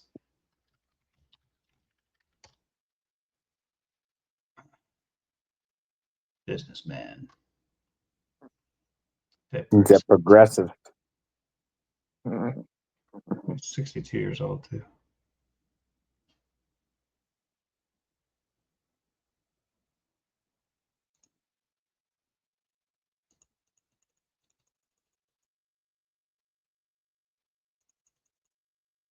Oops.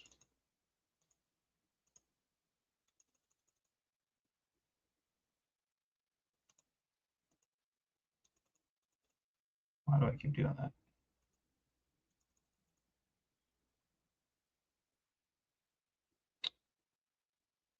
That's 5 weeks and 6 days. Oh yeah, yeah. It had the 1 month and 13 days, like something else. Yeah, that My, mem- 113. my memory's not 100% on exactly what it should be in the video. It's in the video. I just 113. It was.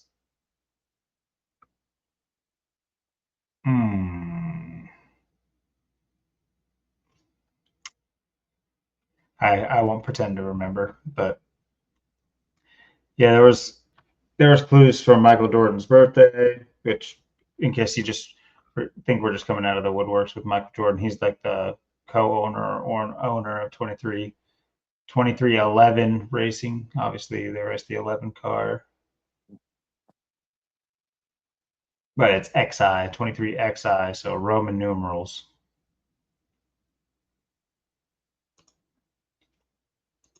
And Bubba Wallace drives a 23. Go figure. Mm-hmm. Big Bubba.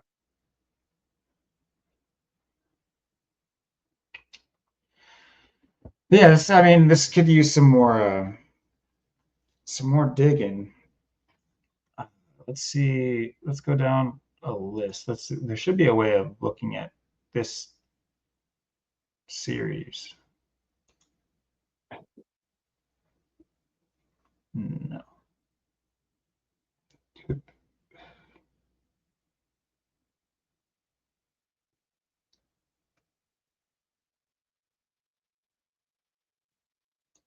All right, whatever. Let's just do this. Imagine if, get Hamlin doing a 3-peat, then all of a sudden, then you get the 11, 11, 11, you get the 33. That'd be one way to do it for sure. Chase Elliott's looking for his 20th win. What's Larson on? 30.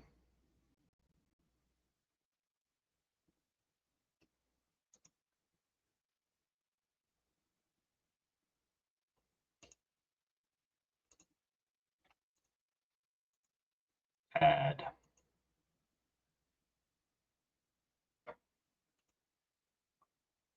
Yeah, everything did add to 9, then Chase Elliott does drive the 9. Something to think about. Plus, he's from Dawsonville, Georgia, not far from South Carolina. Chase Elliott.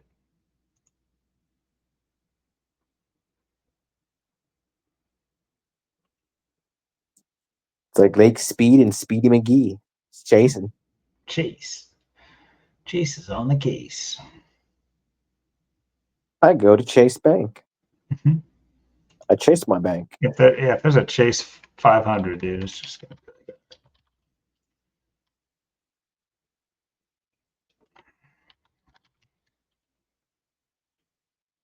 Oh, Chase Elliott equals 46. And this race is on April 6th. Yep. Interesting. Let's try to do a quick Chase. That he's another William, hidden William, by the way. Yeah, these Williams just don't go away. There's so many. It's just really ridiculous.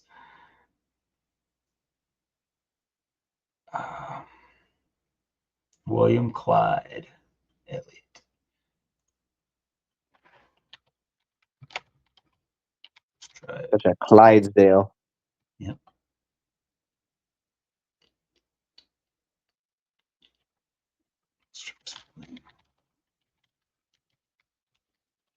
Oh, what do you know?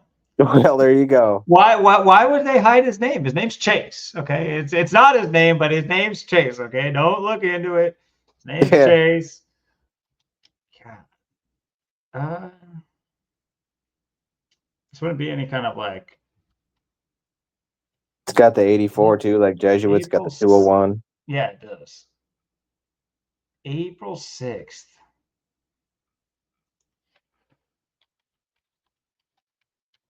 Why do I feel like that's like a day? Something's on that day. Why did it just say? Well, I mean, you're sandwiched in between 4-5, 5-4, and then you're sandwiched in between 4-7 or 7-4. Mm-hmm. So on what is 47 day.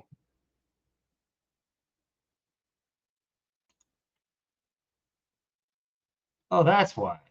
The Coubertin. I knew it was something. Well, Jesus was born on April 6th. Oh, Mormons believe that Jesus was born on April 6th.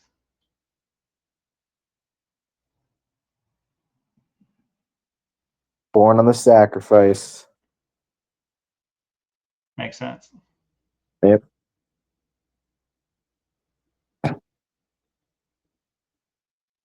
Oh my goodness. What biblical verse do they look at? What biblical verse?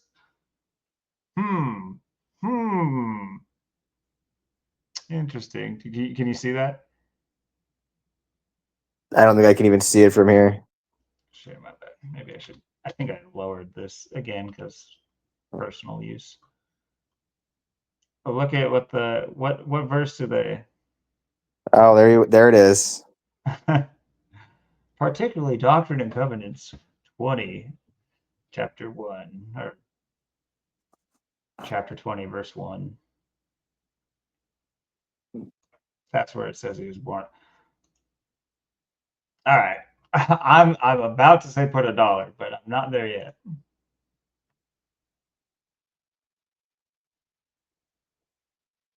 If he does win, you had the 11, then you have the 9, so 9, 11 go back to back. Mm-hmm. Also, 9 plus 11 is 20, which would be his wins. Yep. That's a bit of a stretch, but it's still something. And the 20 finished second today too, and it's on pole, so they're getting the 9-11 in there.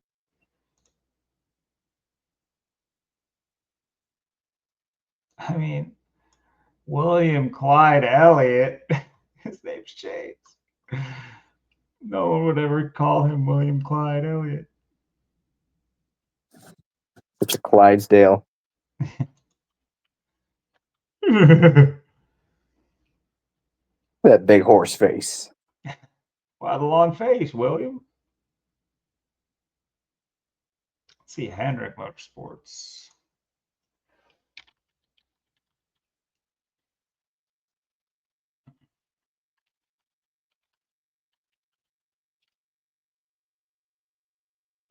Hmm, 98, like and the 109's in there again.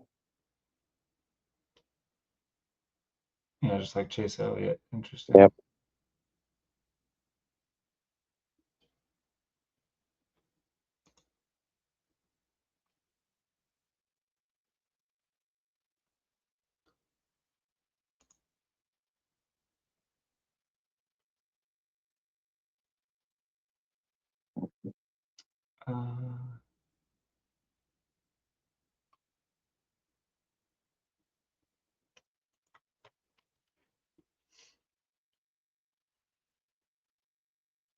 It's just Chase.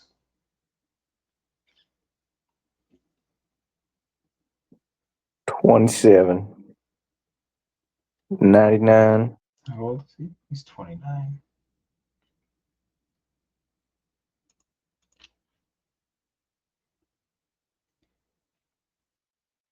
November 28th.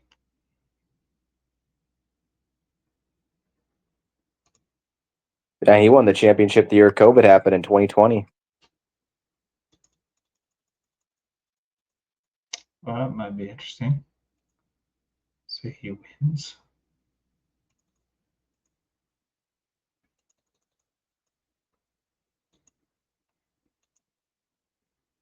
$266 days. 266. 38 on the nose. 38 weeks after his birthday. But yeah, 266 days.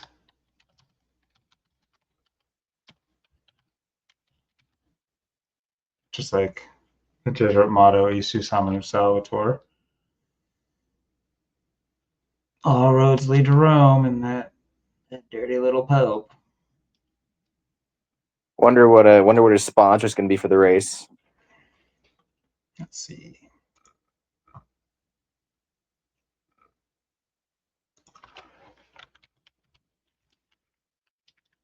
Oh, they have a schedule? Oh, this is something you could look up? What they're going to run? Or does it just say what they will do? Oh my gosh, you could look these up? I did not know that. Okay, some say, some don't. You're just to assume that the other ones will be Napa. He normally races Napa, it looks like. Yeah, that's his main sponsor. Oh, this is big. I didn't know. I thought this was a level of randomness. Dude, I'm learning so much that it can go into like doing like a formulaic decode.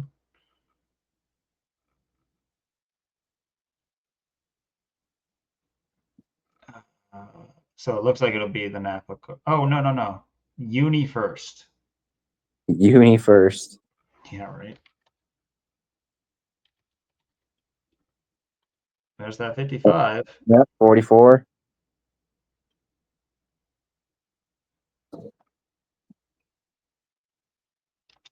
What is UniFirst? And the 100, isn't Chase Elliott equal 100 too? Or I think so. There was 100 somewhere in there for sure. Jeff Gordon equals 100, I know.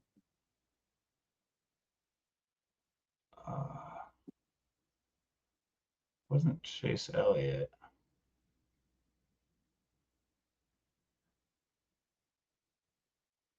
UniFirst workwear.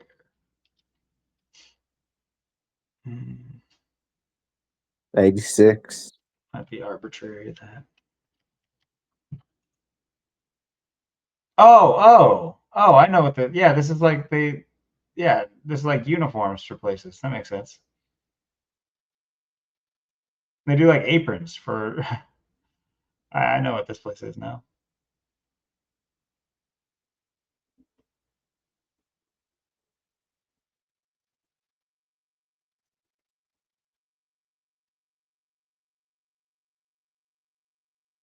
Uh-oh, not looking good. People are buying their own.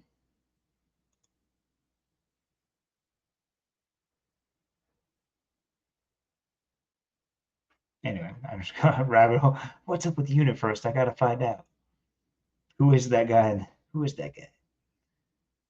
Uni. That's Chase Elliott's god uncle right there. It's like, wait a minute. All right.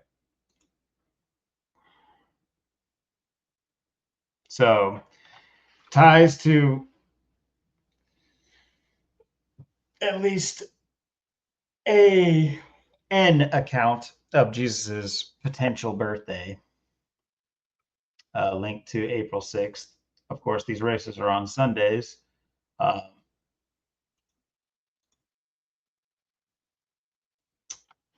From Chase Elliott's birthday to this race will be 266 days, just like the Jesuit motto, or you could say Catholic motto, Jesus Hominum Salvator. So a lot of religious themes showing up for this good year. This Goodyear. We could try it. I think it's Goodyear Tires. Is their name. Another 71, just like Darlington. No wonder. Goodyear 400.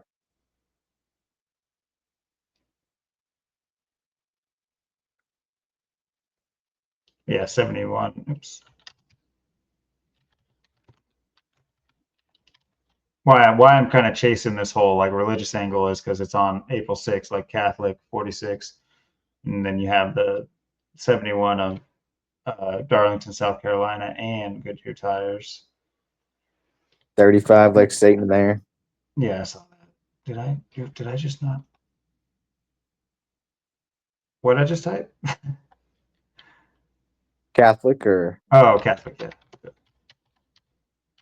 I didn't save it.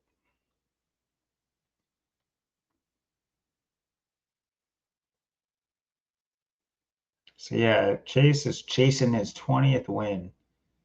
20 would be It's like he won the championship in 2020. Yeah.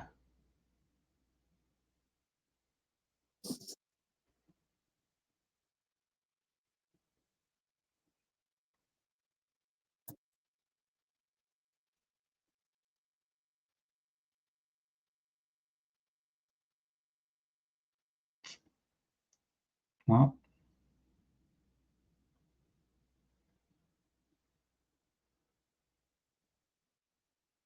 seems like a pretty satanic day. It really does. Numerology. What? Oh. Okay, so his birthday has a date numerology of 20 as well.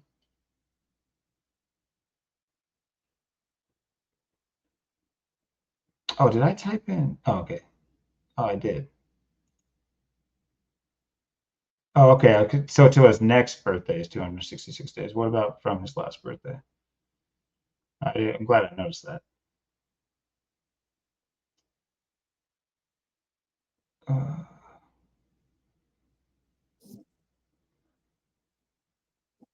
14, 3 months.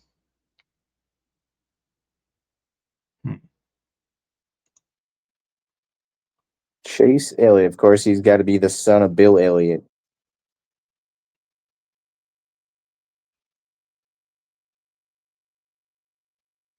Awesome Bill from Dawsonville. Yeah, where is he from?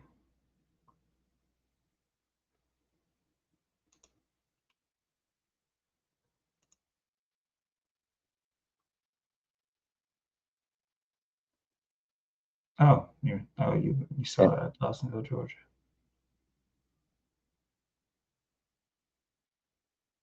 I mean, he's even born in 95 too, to kind of like complete the whole gesture thing. His name equals 201, born in 95.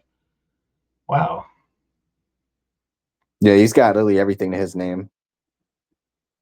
84, yeah.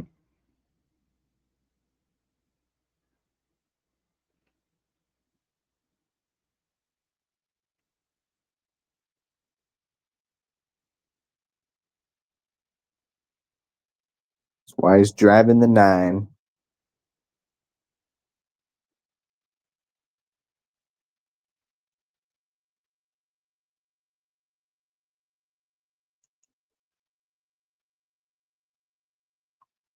It's like Napa know-how. It's like, yeah, you even know my name is William. Yeah. Napa know that. Napa know-how.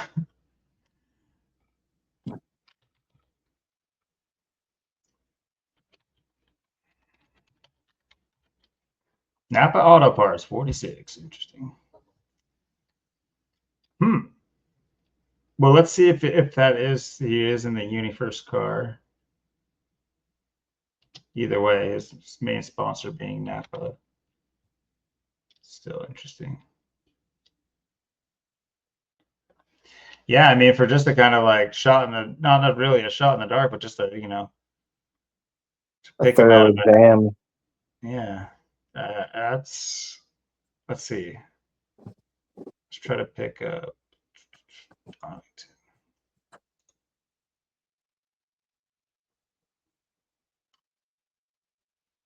I didn't see his name. I don't think he's one here. I guess I could just go look at where he's won.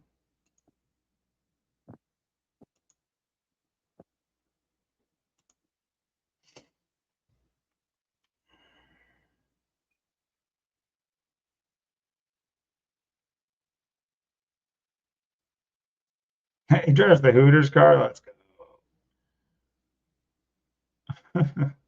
Who drives the Hooters car now? Or is that used to drive it? Well, it says his last win, he was in the Hooters car. Oh, yeah, that's right. Chase does drive the Hooters car. Forgot he does have that sponsor sometimes.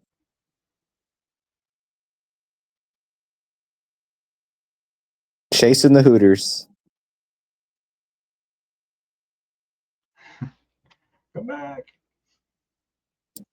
I just gotta see. I don't type in Hooters. Got the 100. Yep, 35.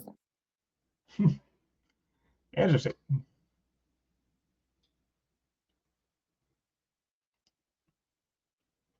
I like how Hooters has the 100 like in the Hooters it's got the double O like the boobs, like it's even got the 100 like it's little boobs there. Yeah. I gotta hide my bulge right now. Can't look at that number. It's too sexy. That perfect 100. Just so clean. So perfect. I was like, what do you want from me? Why are you looking at me like that? You know why. It's gonna be perfect. It's gonna be huge. It's gonna be the best. It's a beautiful number. Well, as far as just like, I do plan on looking into this a little bit more. Maybe we're missing something in the narrative. I haven't watched any highlights or anything like that, or seen what they were talking about, but yeah, just kind of pulling it off jump. It does seem pretty good for Chase here. Interesting numbers from his birthday. Of course, I could go down the line. Oh, excuse me. I could go down the line with all the racers and do this exact thing. Plug in their birthdays, see if anyone else makes more sense or less sense or whatever. But yeah, I was just getting this like funny feeling of Chase Elliott to this weird vibe. So I don't know if that's intuition or what. It's pretty It's pretty good if it is. 201. There's just another one. Of course, we uncovered. Man, when you see a William, you better watch out because yeah, they're all. I mean, when you don't see a William, you better watch out. That's when you know there's yeah. an issue. So there's a William that's not being addressed. Do you have a William in your game? Unaddressed William. No, I swear. I promise. The William in the room. Who was the other 201 we kind of uncovered last week? No. Oh, Kyle Larson. Oh, yeah, here he is. And that's his teammate. Oh, interesting. They're both their names equals 201? Yep, so and their teammates. Hendrick Motorsports is in it. And that's Gordon. Yeah, that's just Gordon's. Ooh. That's like Hendrick Motorsports equals 98. They won the championship in 98. And this is on the 98th day of the year. Or am I tripping? Or was the Goodyear equal 90? I think it's on the 96 day of the year. Hendrick Motorsports equals 98, yeah. Yeah, it's on the 96th day of the year, right? NASCAR equals 96 too, I think.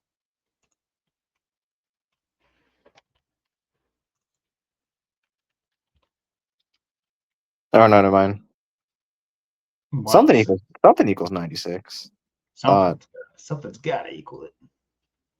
NASCAR does equal 20. Chase is looking for his 20th one. There it is. It's a lock. Denny Hamlin's looking for that 56, and there's the 56 as well. True.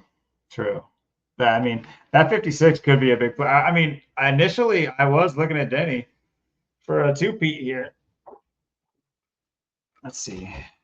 Two in a row. There it is. No,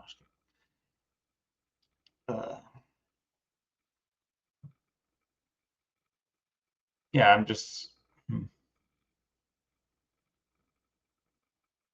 mean, I could run the similar numbers for Denny, see what's up with Michael Jordan and all that good stuff, but I do think that we should potentially move on to a couple other highlights. That way, we have a good hour to kind of riff. It will be a little bit shorter of a stream. I mean, as short as 3 hours is to most people, that's probably too long. But still, just because technical restraints. But I know that there's a couple of other things we wanted to talk about, and one thing for sure is, at least I think for sure, is this earthquake.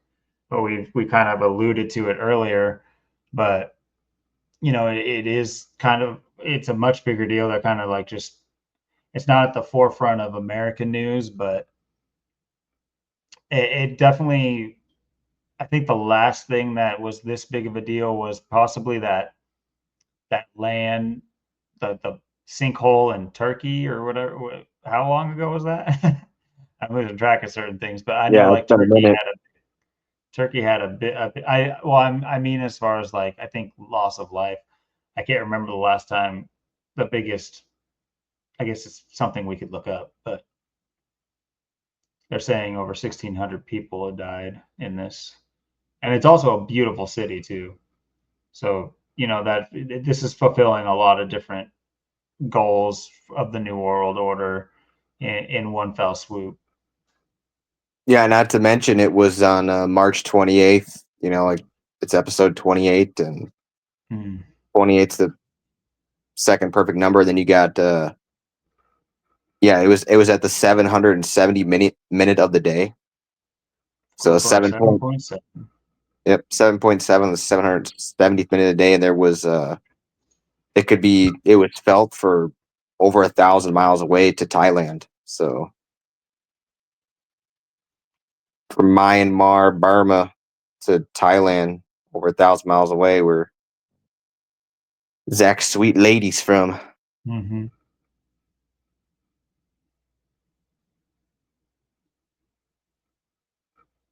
And you just wonder too, so much warfare in that area back in the day. You wonder if, you hear about military, planting bombs and doing certain things, and a la the Manhattan Project type of idea, where you're doing a lot of work underground. Uh,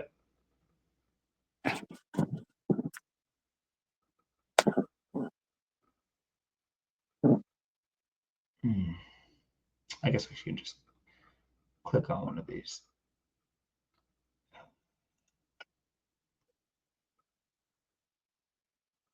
But I mean, to me, I see something like this, and I mean, not only that, these are considered like high old technology. These older buildings that there's a lot of iconography in the more ancient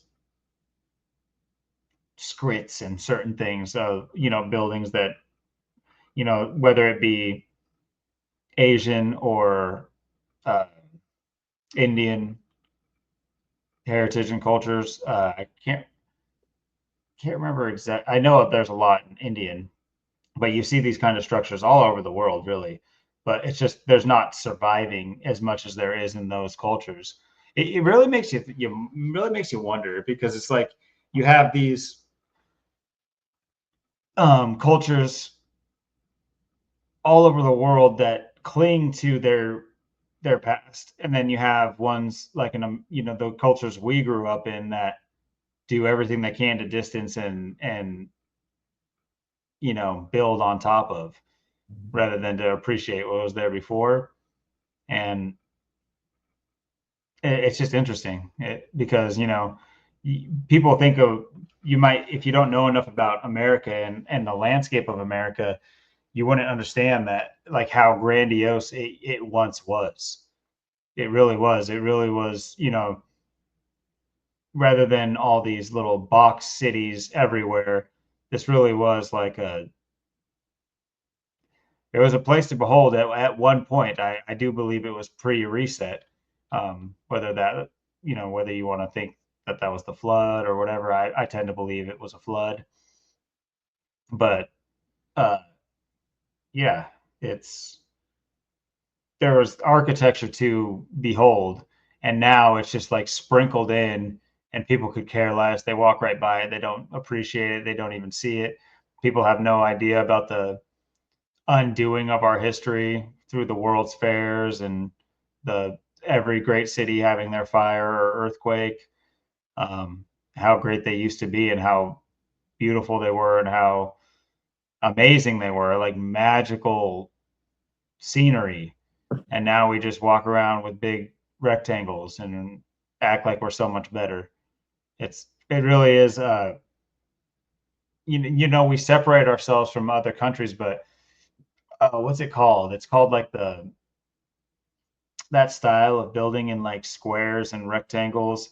It's from, or they say it's from the like early Soviet like building models, that they apparently they were one of the ones that kind of like started that. And it's right on the tip of my tongue, that architecture style they call that. But I keep wanting to say feudal. It's not feudal. It's like a anyway. I'll let it come to me naturally. But it's it's very like prisony. Yep. I mean, it really, there's no hope. There's nothing to inspire you. There's nothing to aspire to when you're looking around, and all you see all day are just parking lot structures and squares that like hundreds and hundreds and hundreds of people live in, you know, right next to the other. And then you look at this kind of place and look at what an earthquake does to it. And one thing I like to point out too is that, you know, these structures have been built. There's no way that they weren't like at least somewhat aware of certain things in nature. I'm of a belief set where I don't know if there is like hard evidence that earthquakes took place in the past. They like to say that these are tectonic plates that are millions of years been doing the same things, and they know that because they found the dinosaur bone that was sitting next to the, you know, the egg that was sitting next to the feather that really just clued them into, oh, that chickens are velociraptors and earthquakes used to take place. It's all so obvious now. But you know, they give their, I'll call it pseudoscience because it's just garbage about, you know, how they're able to place millions of years of data and stuff into things, uh, and they have that knowledge. But it's really hard to believe that this type of structure would be built in a place that was capable of a 7.7 earthquake. Like, I think there's enough like city planning and understanding before you just do this.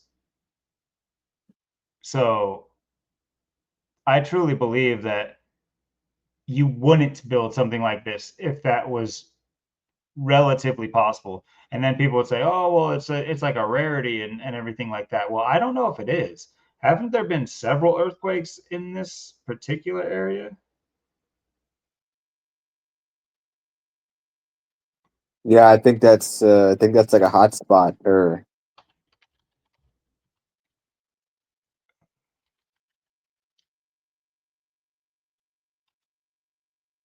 prone areas, I would say.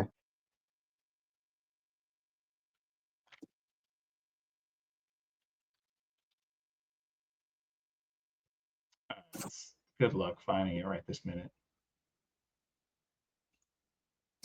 Myanmar is one of the most seismically active countries in Southeast Asia. There it is. So they built this beautiful structure knowing that there was just massive earthquakes all the time. And does this mean throughout time it's been the most seismically active country? No. It's in these modern indexed times, we consider it that. Well, I consider what they do underground a modern activity, and what they, you know, what they do with the technology they have under the ground. And I think that this would be. I mean, look at they're tracing this back to 19th, or I guess they found one in the 1800s, two in the 1800s. All the rest of them are extremely modern. Is this global warming or like what? So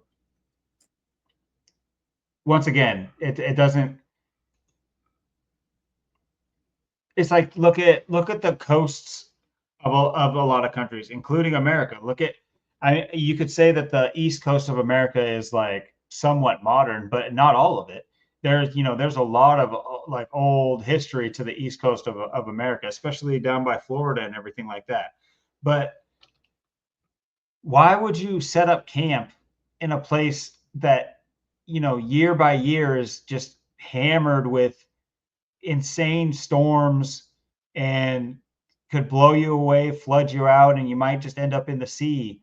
Every year they're saying Florida and New York are going to be underwater within this many years. And this is what the map's going to look like by 2034, 2088. It's going to be, they're here. It's just like, okay, yeah.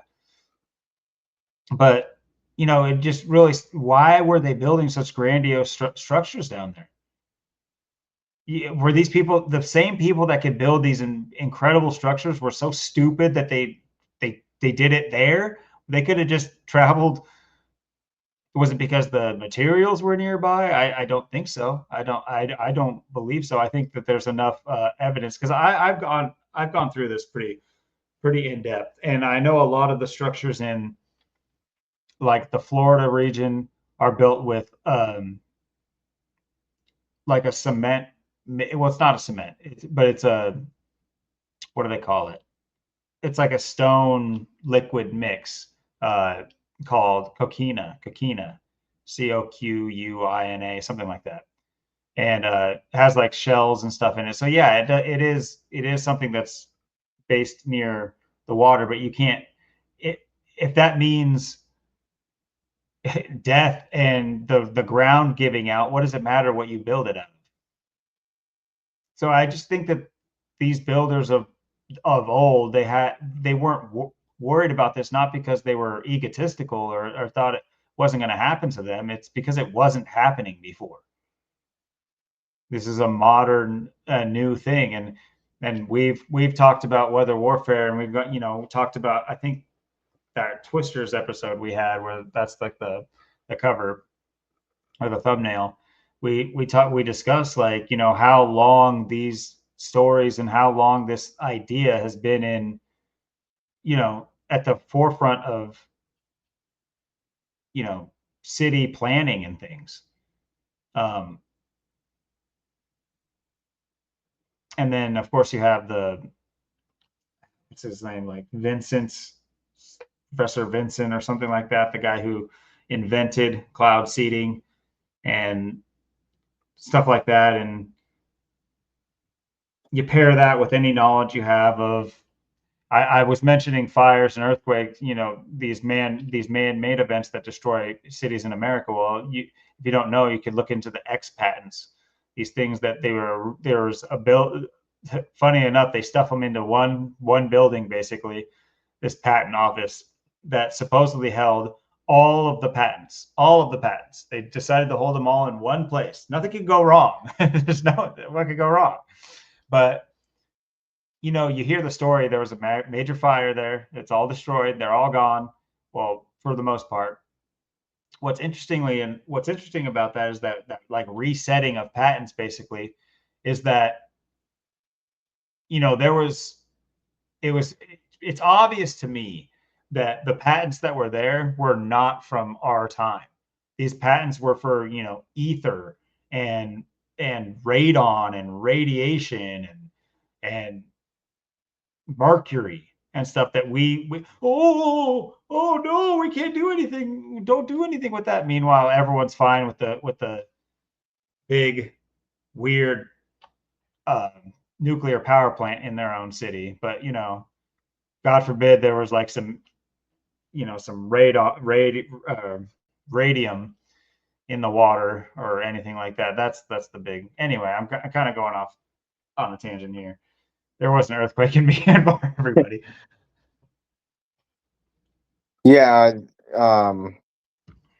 like what you're saying with the weather. I mean, and how things are changing. It's the same thing here in like Washington. Like we were saying, how this used to be, you know, the Pacific Northwest. It's wet, it's rainy, it's cold. It's now it's look at it now. It doesn't even do what it was doing when I was living here in like 2017, 2018, 2019, and the weather's completely changed. So, um, yeah, that's the thing. I mean, the weather in it's just like they say how, oh, it's we live in I'm in the kill zone, and Mount Rainier is going to erupt, and the the big one's coming. It's like it's like they always say it's, but then there's all these threats and things they show you about it, but then it's like is it or is it not, or is it coming? Is it not? It's like what is it going to be? Is that just threats, or is it going to be look like that? Is it going to be something else? Is it going to be a twister? Is there finally going to be a twister that's going to hit Seattle? Is it going to be something just ridiculous? We already had that, like I said, that hurricane cyclone bomb. So yeah, you just have this, and like I said, it was where this earthquake happened. It's a prone hotspot and stuff. And then, like you said, these buildings and stuff. And yeah, that's the thing. I mean, you look at the buildings, um, everything being a square rectangle. That's the thing. I mean, like you said, a square rectangle. It's a prison. It's a prison, and that's why you see, everything is in squares. Like you were saying, look at your cars and trucks are like square rectangle looking. You live in a house with squares. your house is, it's got, square windows, rectangle windows, doors, mirrors, everything is, a square, a rectangle. That you see square rectangle patterns on your bed, on the walls, on the furniture. It's just, you're surrounded by, the TV is a square, it's, everything is square and rectangular. Your house is measured in square feet. It's all it is. So yeah, like I said, your car, I mean, your phone, everything's a square, everything's a rectangle, everything is, um, you look at the outlets, your electricity outlet stuff, it's, rectangle squares. Um, look at your, like I said, your windows, your blinds, everything's a square rectangle. It's just, you got furniture, what's your bed? It's a square rectangle. I mean, your room itself, the things in it, squares, rectangles. It's all life is. It's just, you're surrounded by, you're living in the square, you're living in the rectangle, you're living in this prism. And yeah, it's like it's like these, and like you said, how these buildings are still standing. It's like, and part of me thinks, maybe, the big one might not happen, or it's not going to happen here or something, because you got, um, all these buildings and stuff that are, built, and it's like, why would they build all these things and have them here? And what's, the point of all this? And it's, it's hard to say what things really are. And it's just like how things change. I mean, something is one way for, a while, or maybe a day, or, but then all of a sudden it just goes away and it becomes something completely different. I mean, um, moving earthquake zones, moving weather zones, what kind of weather to expect. These are things that, you might be living in a place that's maybe somewhat, you know, moist, and it dries up, or it might be a dry place that becomes more moist, or a warmer place that could be cold, or a colder place that could be warm. They can just change things. They can, like I said, add earthquakes, and like I said, with this modified weather and modified technology, I mean, you're going to get things that you don't know even what it is. It could be like half an earthquake, half something else. I mean, you look at, this one in particular, I mean, this is, like I said, 1,000 miles. I mean, that's a long way. I mean, it's, a third of the way across the United States. So that's a pretty powerful boom. Yep. And yeah,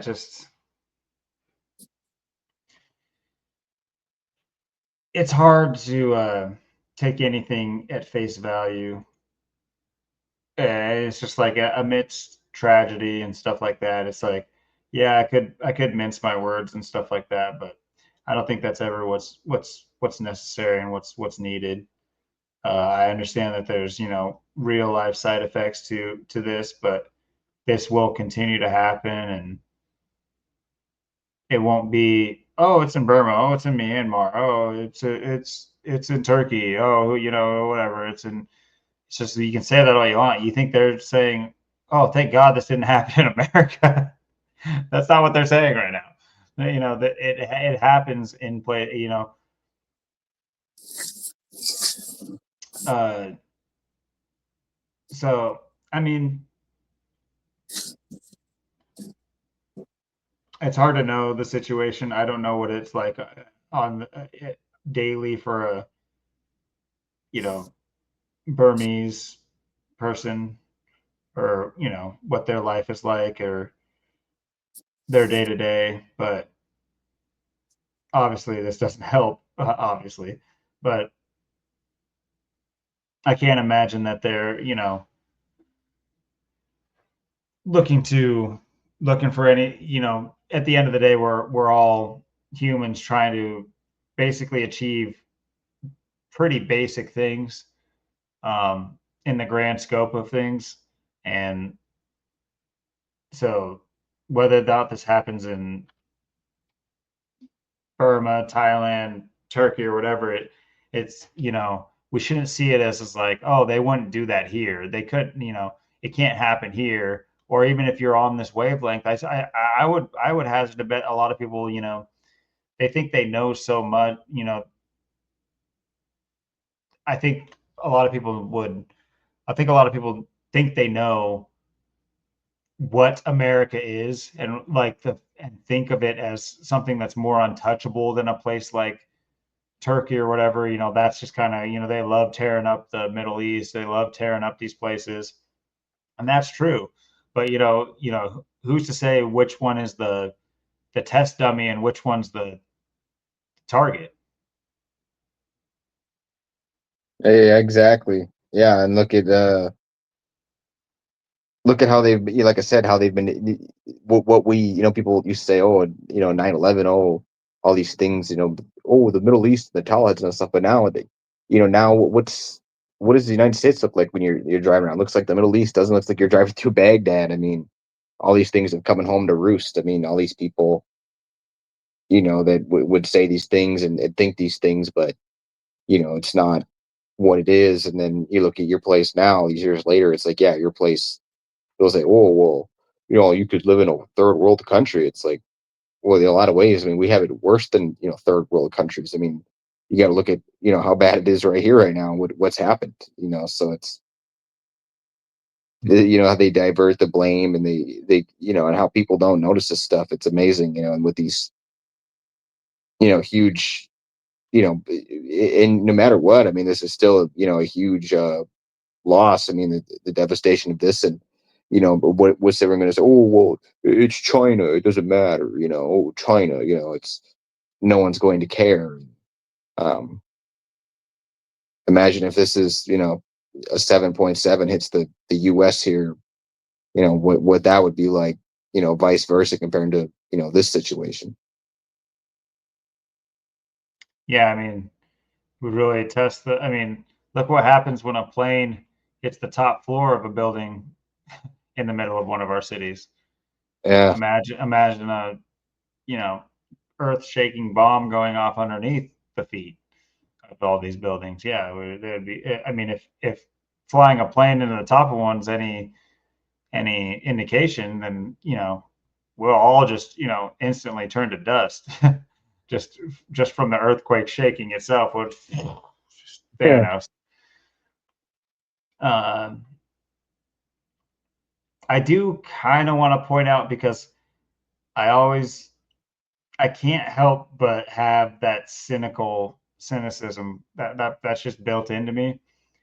This is a staged photo. I'm sorry, but I don't care what sect or organization or where you think the world is at, and you think, oh, there's a simpler people, there's people doing things more. No, there's a dude with a camera here, with a really nice camera. It's not some like cell phone. It's not some. This guy's got a nice camera. This guy was, I'm sure, informed to stand there with this setting, which really makes you wonder. I mean, you could choose to believe that or not, but what I choose to believe is that it is staged, which then makes me think like,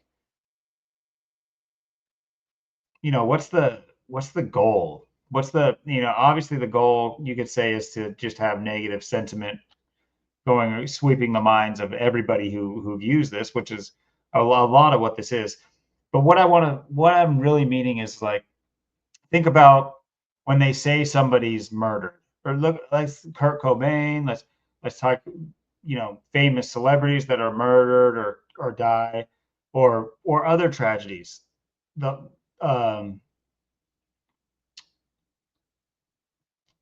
Funnily enough, this is in Mandalay, Myanmar, and the Mandalay Bay shooting in Vegas. That was another tragedy where it's just like, is there any proof? Can you show me any proof?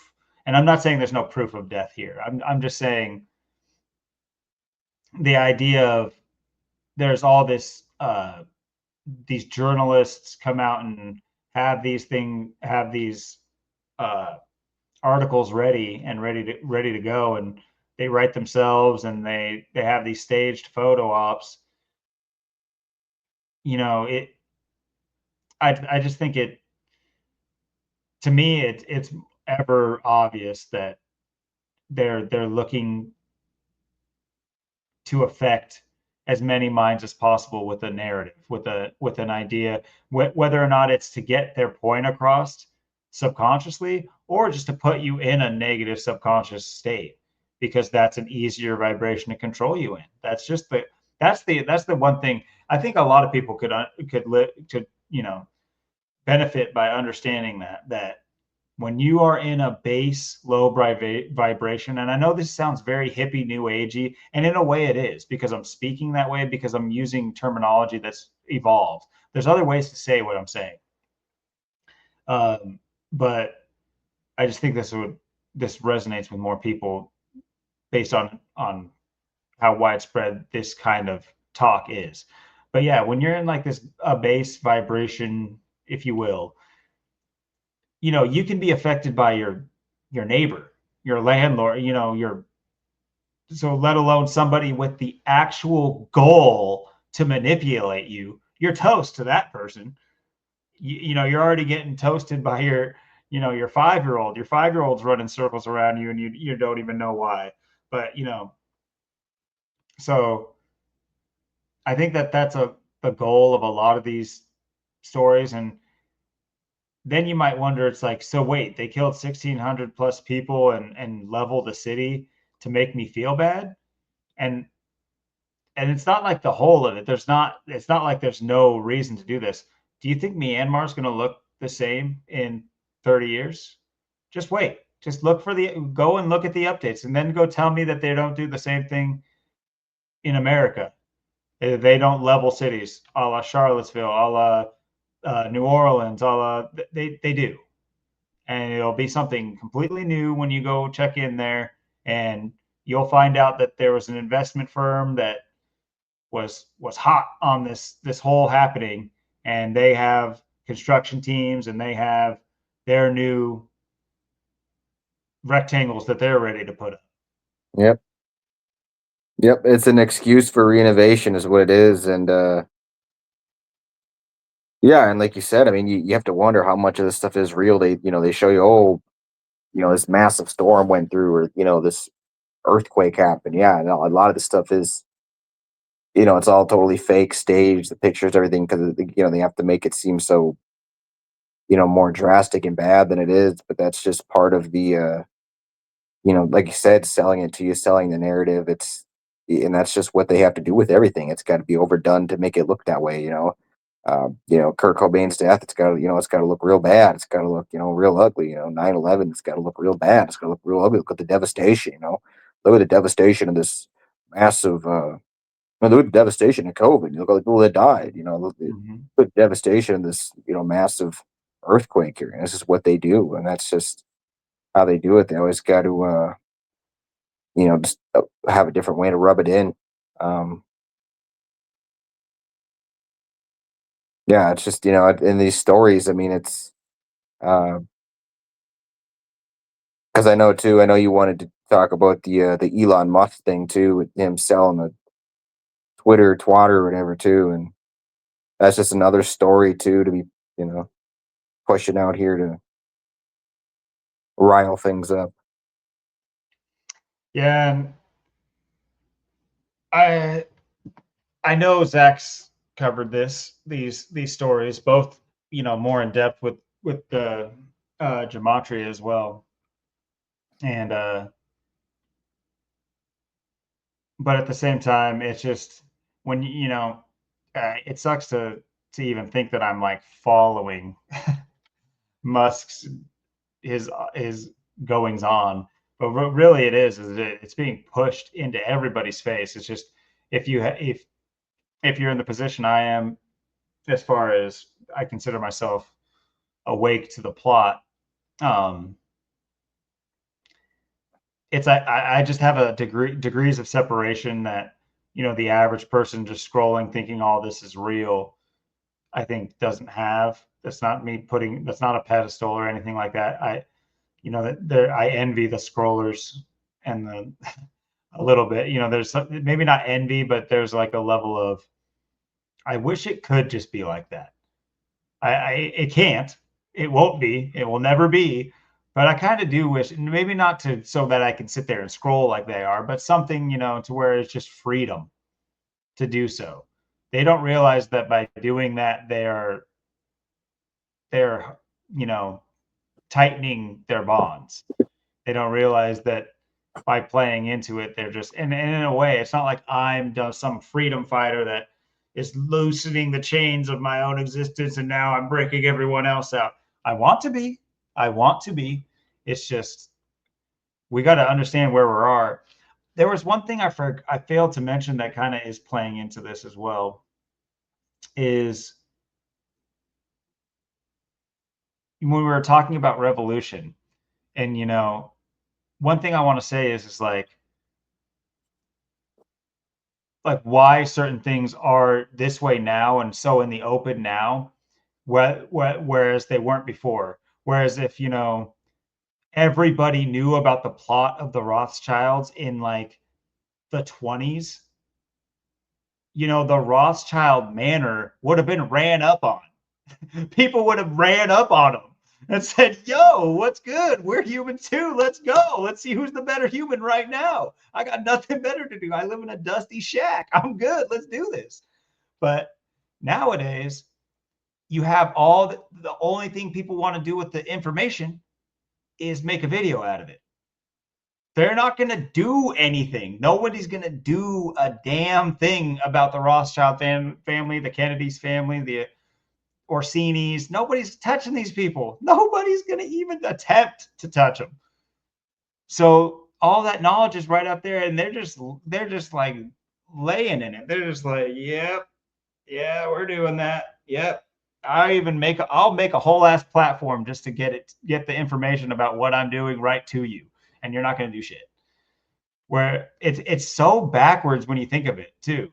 You have so many more people knowing about it, and that almost guarantees nothing's going to happen. Isn't that so weird? Yeah, I mean, it's just like, I mean, it's just like you said, everything is just so out there in the open. It's just so in front of your face. I mean, and like I've said, how are they, and like I said, with the earthquake stuff, they'll mix it up on you. They'll give you some, oh, earthquake, 7.7, but then they're gonna have these staged photos, like I said, to make it look worse and make it look more bad than it is, and and you're just gonna be left there going, oh, all this devastation, but you're just left in a mystery. How bad was it? What's really going on here? Then you look at these other things, and it's just like, um, everything is distorted. No matter how much it's distorted. These um, false shootings, these false assassinations, and these, yeah, you got Elon Musk, with the Twitter, twatter, this, this scumbag, and how he's been, pushed into the light. Now he's, the head of this whole thing, and yeah, and then like I said, you have, all these, you know, people driving Teslas with, anti, I'm Tesla owner, I'm anti-Musk, but I'm a Tesla owner. It's just like, and then it's like, what even are you at the end of the day? What are you even really doing? What are you really about? I mean, and then you have, the people that are just going to go along with, um, whatever's really going on. Like I said, I mean, it's, and whether it's, we don't know, we hear it's a 7.7, we don't know what's really going on. And, we don't know what that earthquake really was. And then,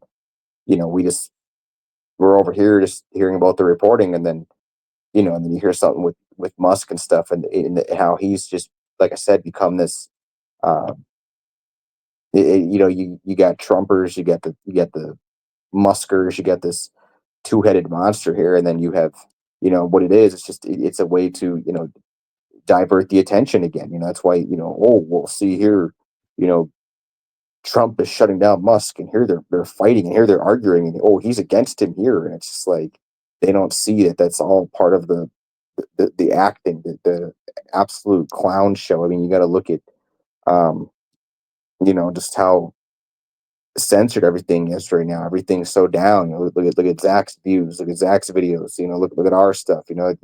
Why this isn't getting out. It's like you said.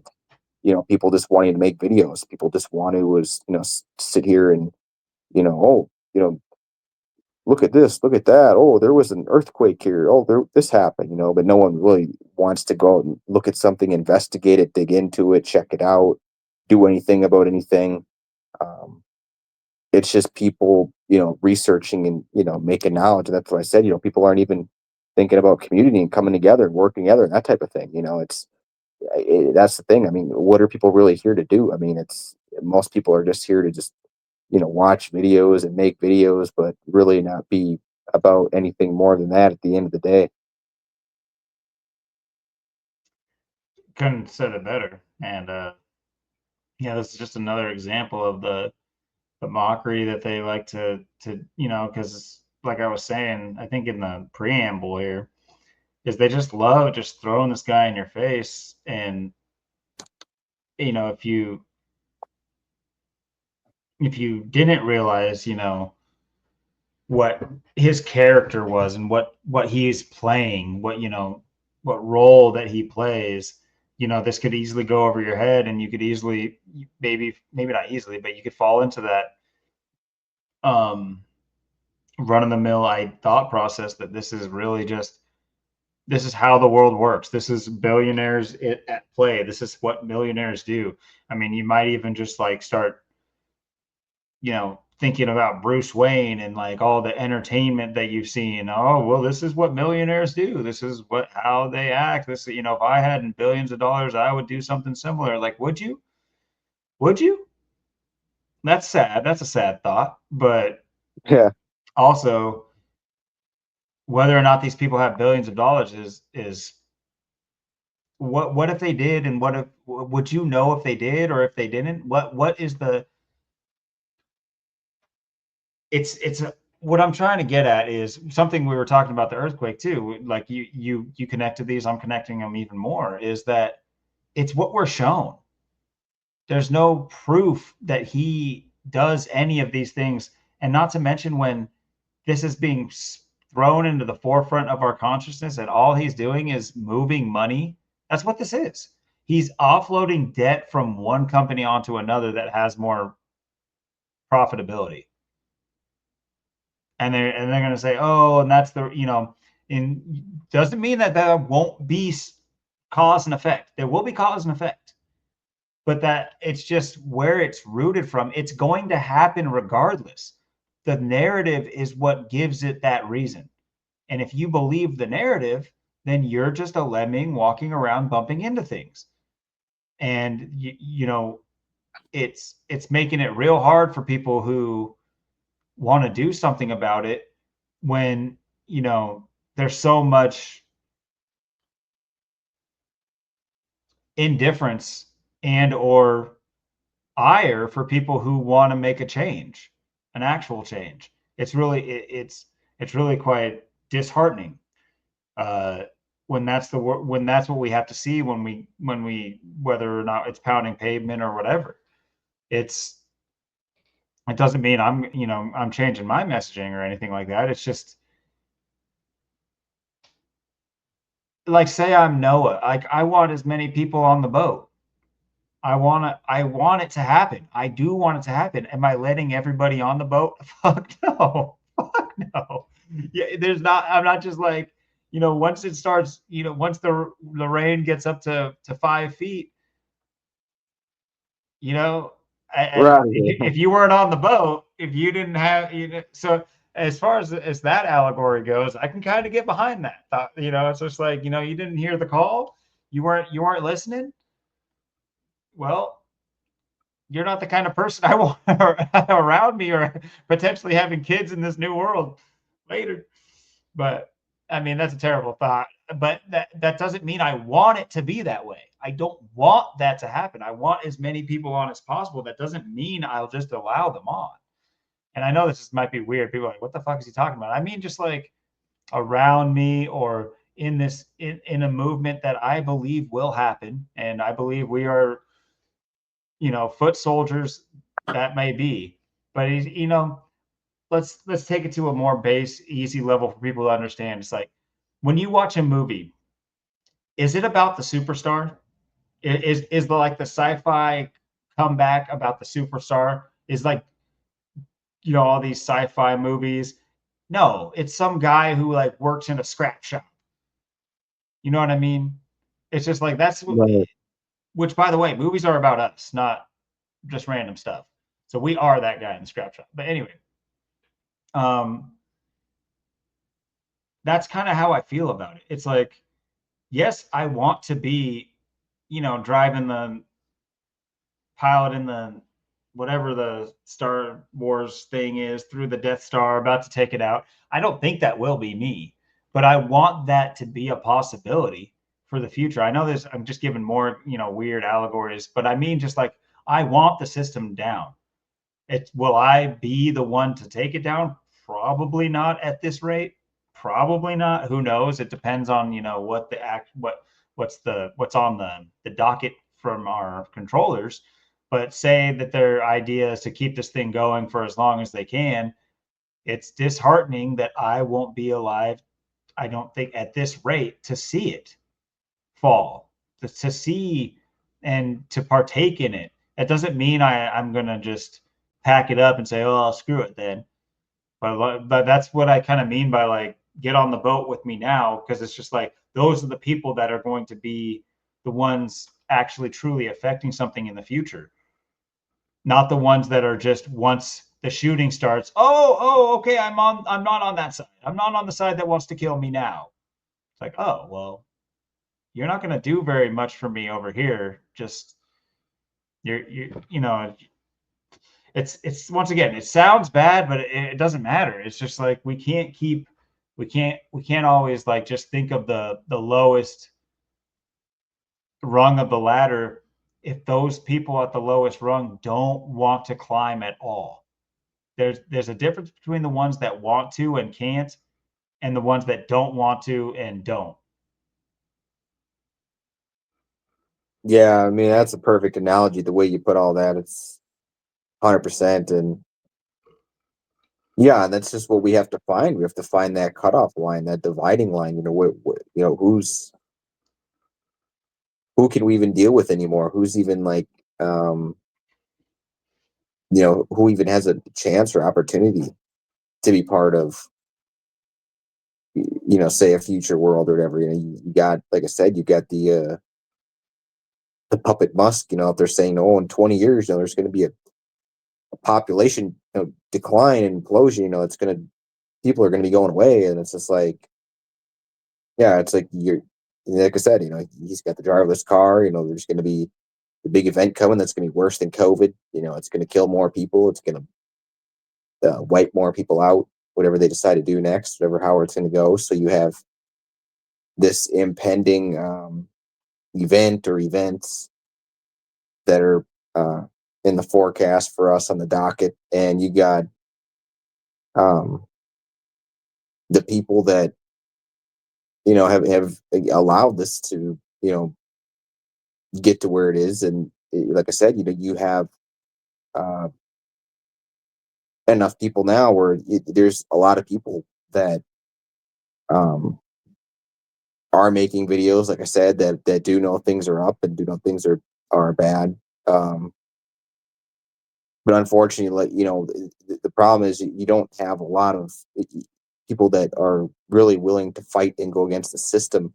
Although they're more just content and just wanting to be content in their life, and um, rather than work together and regroup and revolt, and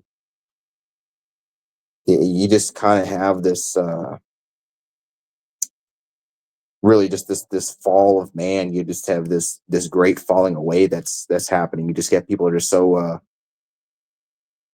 just kind of divided down and out. They don't really, it's just like, I think a lot of people don't really feel like they have, anyone really believes in them to do anything too. That's another thing. A lot of people don't really have, a lot of support. So they're just going to feel, beat down. Oh, what can I do? And there's not anyone out there that really has, the problem with things. It's like I always say, how is it still possible that, in a matter of just, a couple days or a day, I got to go pay my taxes here on the first, like, how is this even still a thing? I mean, how are we not past this point? I mean, what are we doing as a society?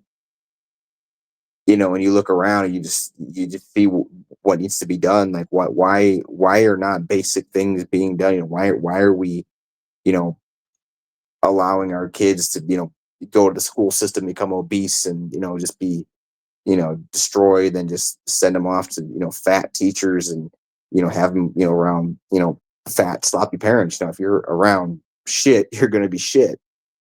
And this is unfortunate. People allow, they just let the shit to faster and take over. Next thing you know, everyone's just rolling around in like a bunch of pigs, and that's why everyone's just doing so bad. They're just full of shit. Damn, dude. That- that's like that was that was poetry to me. I don't know if anyone else like enjoyed that in like a poetic way, because I that was beautiful, man. The imagery might not have been beautiful, but the message was. And yeah, no, I completely agree too. And I mean, life is rough, and it's rough for everybody. You know, you get to a certain ages, and one thing's certain is that humans have tendencies that no, I think no matter where you're from, your body dictates what you're going to be acting like and thinking is important the older you get. And so that plays into that plays into everything, especially like family and certain things. Like, I'm already, mid 30s. I have a 4-year old now, and then, you know, I still want to be doing stuff with her when she's 15, 16 and everything. And yeah, I'll be in my 40s. That's not like a death sentence or anything like that. But when it comes, what I'm trying to say is that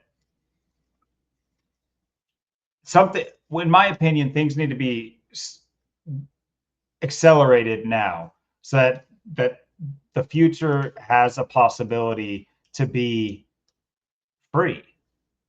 As it is, it's like when you have kids, it's like you look at these things and it's just like, what does playing outside of where we live look like in 20 years? It's Right. like we just keep pushing these things back as if we aren't the end result, that like our lives aren't being affected isn't the end result, and it is every single time. I would give anything for her to grow up in the 90s. I would offer myself and say, let her have my slice of life and reset it for her so she doesn't have to grow up in this new thing. And that, maybe that's a little bit short-sighted. Maybe this new thing will, I just, there's no way it's better. There's no way it's better. Never mind. There's no way it's better. But it's just at every angle they're destroying what it means to be a family. And this is coming, but keep in mind, this is coming from somebody who doesn't, I don't cling to words and titles and meanings uh, that I don't hold myself. So it's like, I could let go of my sister tomorrow if need be, if need be. I sure as hell hope it doesn't need be. I love my sister a lot, and I never mind love. That's such a fragile term, but like I appreciate her and I value her, and her influence on me and her potential influence on my kids and all that kind of stuff. I value that, so I would hate to lose it. But that doesn't mean I won't. That doesn't mean I will give up. It doesn't mean I'll take L's to just keep her around if things were going south. It just because she's family is what I mean. Um, but at the same time, the the devastation of the idea of family, whether it's uh, immediate family or close thereafter, it's almost reached completion. I would say you have kids living in the same home that don't want to be the same sex anymore, and they you know I can only imagine just I don't want to imagine. I don't even want to bring this about if anything like manifestation exists. But since we're talking about it, and I'm a candid kind of person, it's these things. People right now are living with this thing that this disease that's infested into their children's minds, and at the end of the day, these things. Sure, there might be an outlying chance that it could just happen to the kid that you have literally spent all your time with and like put your heart and soul into them. And sure, it might be able to happen to them. I don't know what the numbers are on this, but would I be willing to bet everything I have right now that 99, probably 95+% of all the kids that are in this mode and or approach, on the outside of this mode or getting into this whole scene are poorly looked after, are not nurtured, are not taken care of the way they're supposed to be taken care of, are not shown the correct authority, are not, taught the important things of life, not just, you know, STEM from the classroom and that's it. And oh, what your school didn't teach you? Well, guess what happens when your school teaches them? They come home and you know Ricky wants to be Rachel. So Yeah. I know this is a roundabout way of saying this, but it's just, I apply things to my kids and everything like that. At the end of the day, these things affect me, which is somebody I want to be on the front lines of this ordeal. I want to make it an ordeal. That's what I want to make it an ordeal. It's not an ordeal right now. It's nothing right now. There's nobody sweating. There's nobody even feeling even potentially threatened. And I don't mean physically even. Yes, it would probably go there, but there's not a single person even worried about it. I want people to worry about it. We have to worry about stuff all day, and that's not out of like a state idea of revenge. It's an idea of balance. We live in a like think about Thanos. It's like if anyone knows about Marvel and Thanos, I'm sure 90% of the people have seen those movies. He is a bad guy. Sure, he's a bad guy because you don't want to die, but and you could also say like Frieza, or I could give you a lot of like pop culture references of this type of character that is the destroyer in some form or fashion. Well, there needs to be some destruction, and it's either that or it's hard to say. It's like there's a point, and the people who run this shit right now, they've passed that point decades and centuries ago. They passed it, and they passed it sprinting. They saw the line and they were like, they didn't tiptoe up to it and say, "Ooh, should I? Ooh, should?" No, they dipped. They said, "Woo, let's go. We're going right past this line. No one's gonna stop us. Let's do it. We're gonna run this shit. We're gonna put these people down into their place, and this is what we want to do." So, can you get the Kennedys to be the heroes? No, I really it's all these people that JFK, RFK. Bitch, do you have any idea what these families are? You think that they just have black sheep this often? You think they just have black sheep that just like, no, mom, I don't want to be a controller. I want to free the people. Okay, all right, John. You'll come to our side. No, that shit's not happening. These people are puppets. These things are fake psyops. So my point being is like, there's no. I don't know. It's hard to. I'd love to be a forgiving person and hope that these things wouldn't have to go the way it needs to go. But the people that have signed up to be the ones that are pushing our heads in the mud, I don't know if they deserve, like, you know what I'm saying? It's like it's so hard to say. It's hard to feel that way because I don't want to come across as like vengeful or anything, or that's not where it's really not where I'm coming from. Like I said, it's like balance. It's like you have a type of person that wants the average person's freedom to expand, and you have another person who wants to shrink that person's freedom. There needs to be a middle ground. Right now there's not even the beginning of the lower ground. It's still just being smushed into the mud, and all the rest of it is owned by the higher ground. We need to have a middle ground, so it needs to start. Something needs to start, and I don't think it's going to come from the top down. You can't, if we're all hoping that the boot loosens on our neck, we might as well just stop breathing. Yeah, 100%. I mean, that's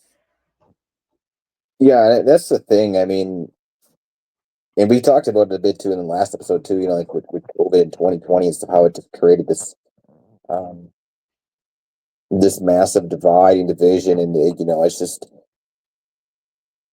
it's amazing how these people have kind of just gone about and, unfortunately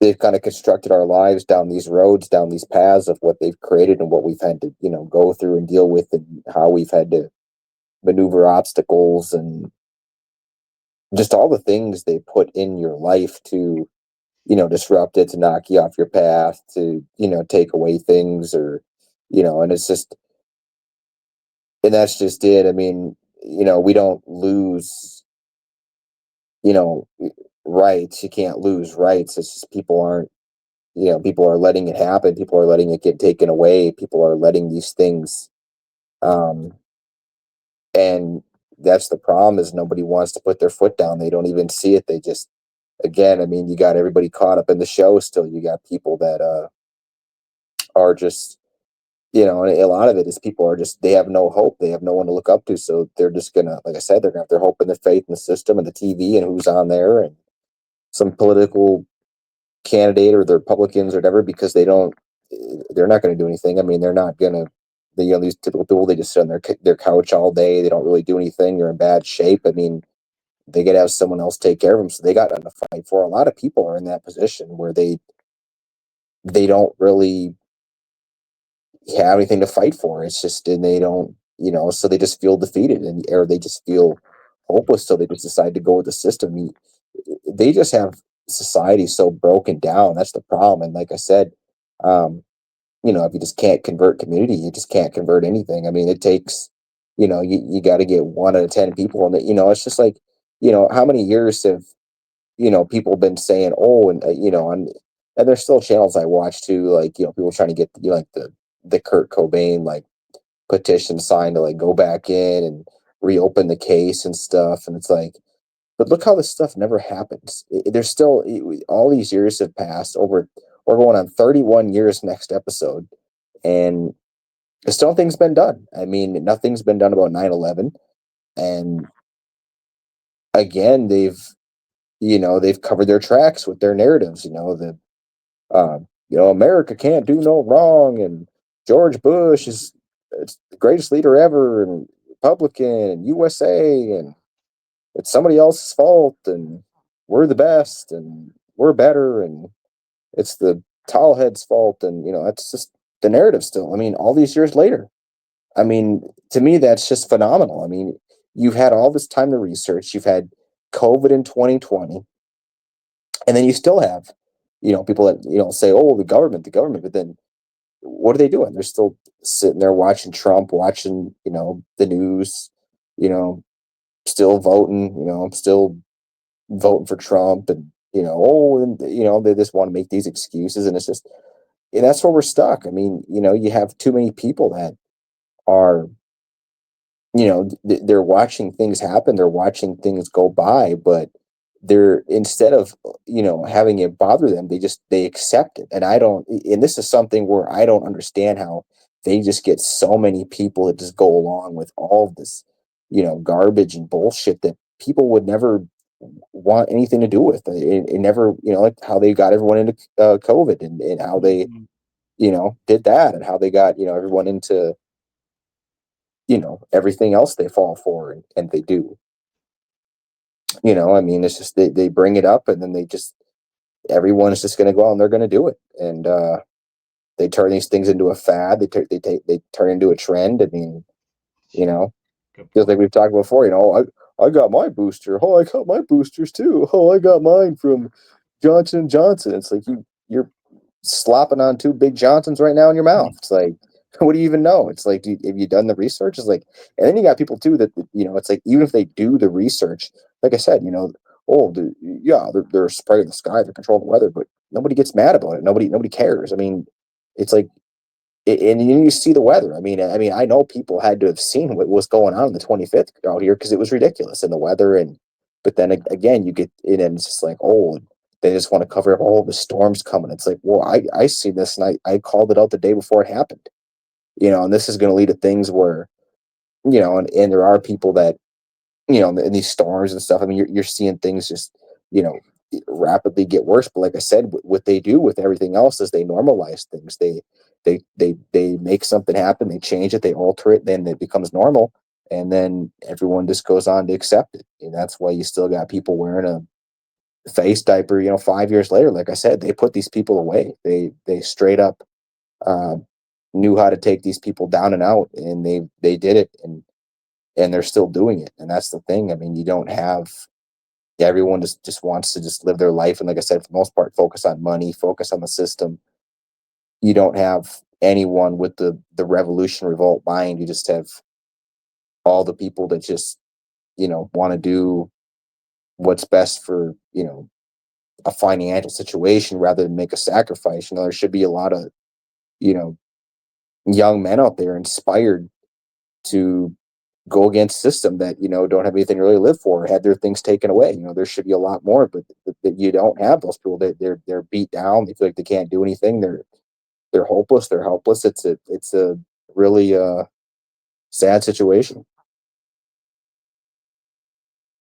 Yeah, and I'd hate to wrap the episode up on such a sad note, but I do fear that because of our technological restraints of memory this month, we do got to wrap it up so there's not any random like dead air at the end of this episode when I upload it.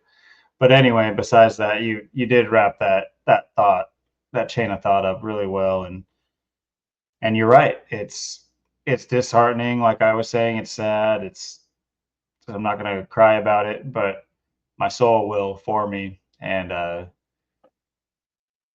it's yeah, it's disappointing that more people can't see the potential for what we are and what we could be. And this isn't to go on some like spiritual rant or anything. It's just it is to an extent. It's like we're living in a time where we are spectators of the movie when we could be the ones writing it, and we prefer to be the spectators.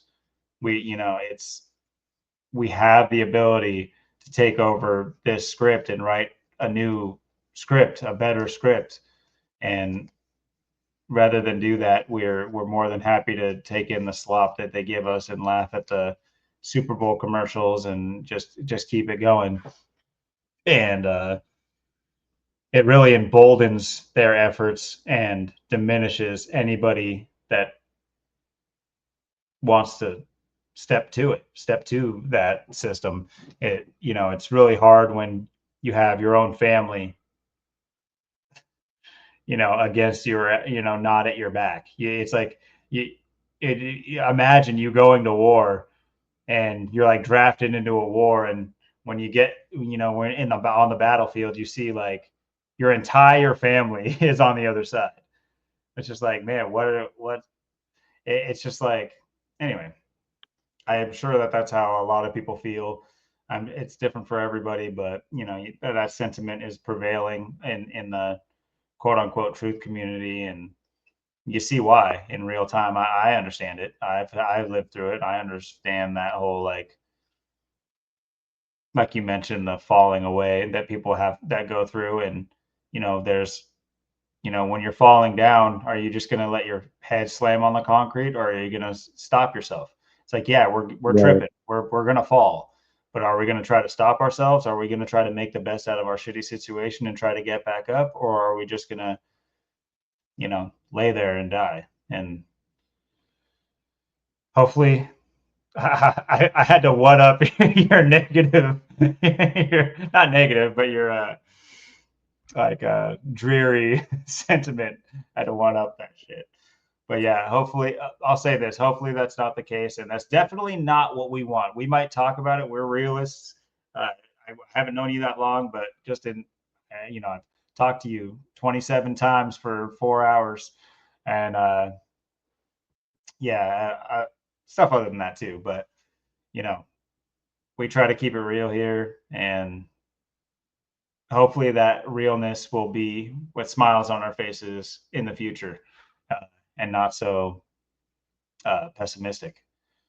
But pessimism really is just realism in disguise. There's nothing to be optimistic about. No point in sugarcoating.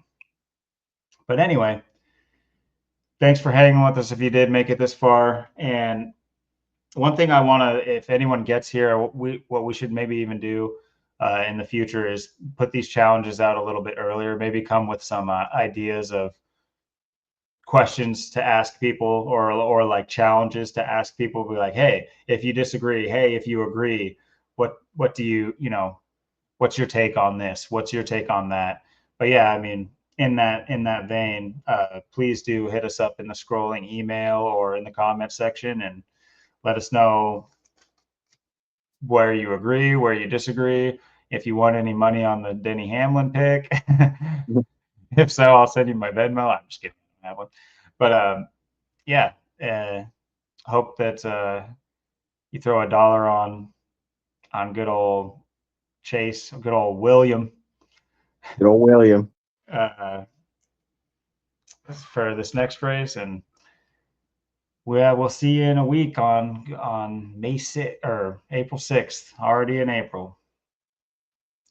Yep, Yeah, Kurt Cobain's gonna pass another 131 years on it'll be 23 years too for Lane Staley on April 5th. So maybe we're gonna get into April now. We're gonna get into the real start of the year, April. So I'm sure the event or something's coming, or like I said, you got to watch out for every day. And the 5th, that's gonna be the really watch out for the 5th as well. See what happens on that day. I'm sure they're gonna have something good for us as always. Interesting too that they say the Latter-day Saints claim that that's Jesus' birthday is the 6th, the day after the true start of the year.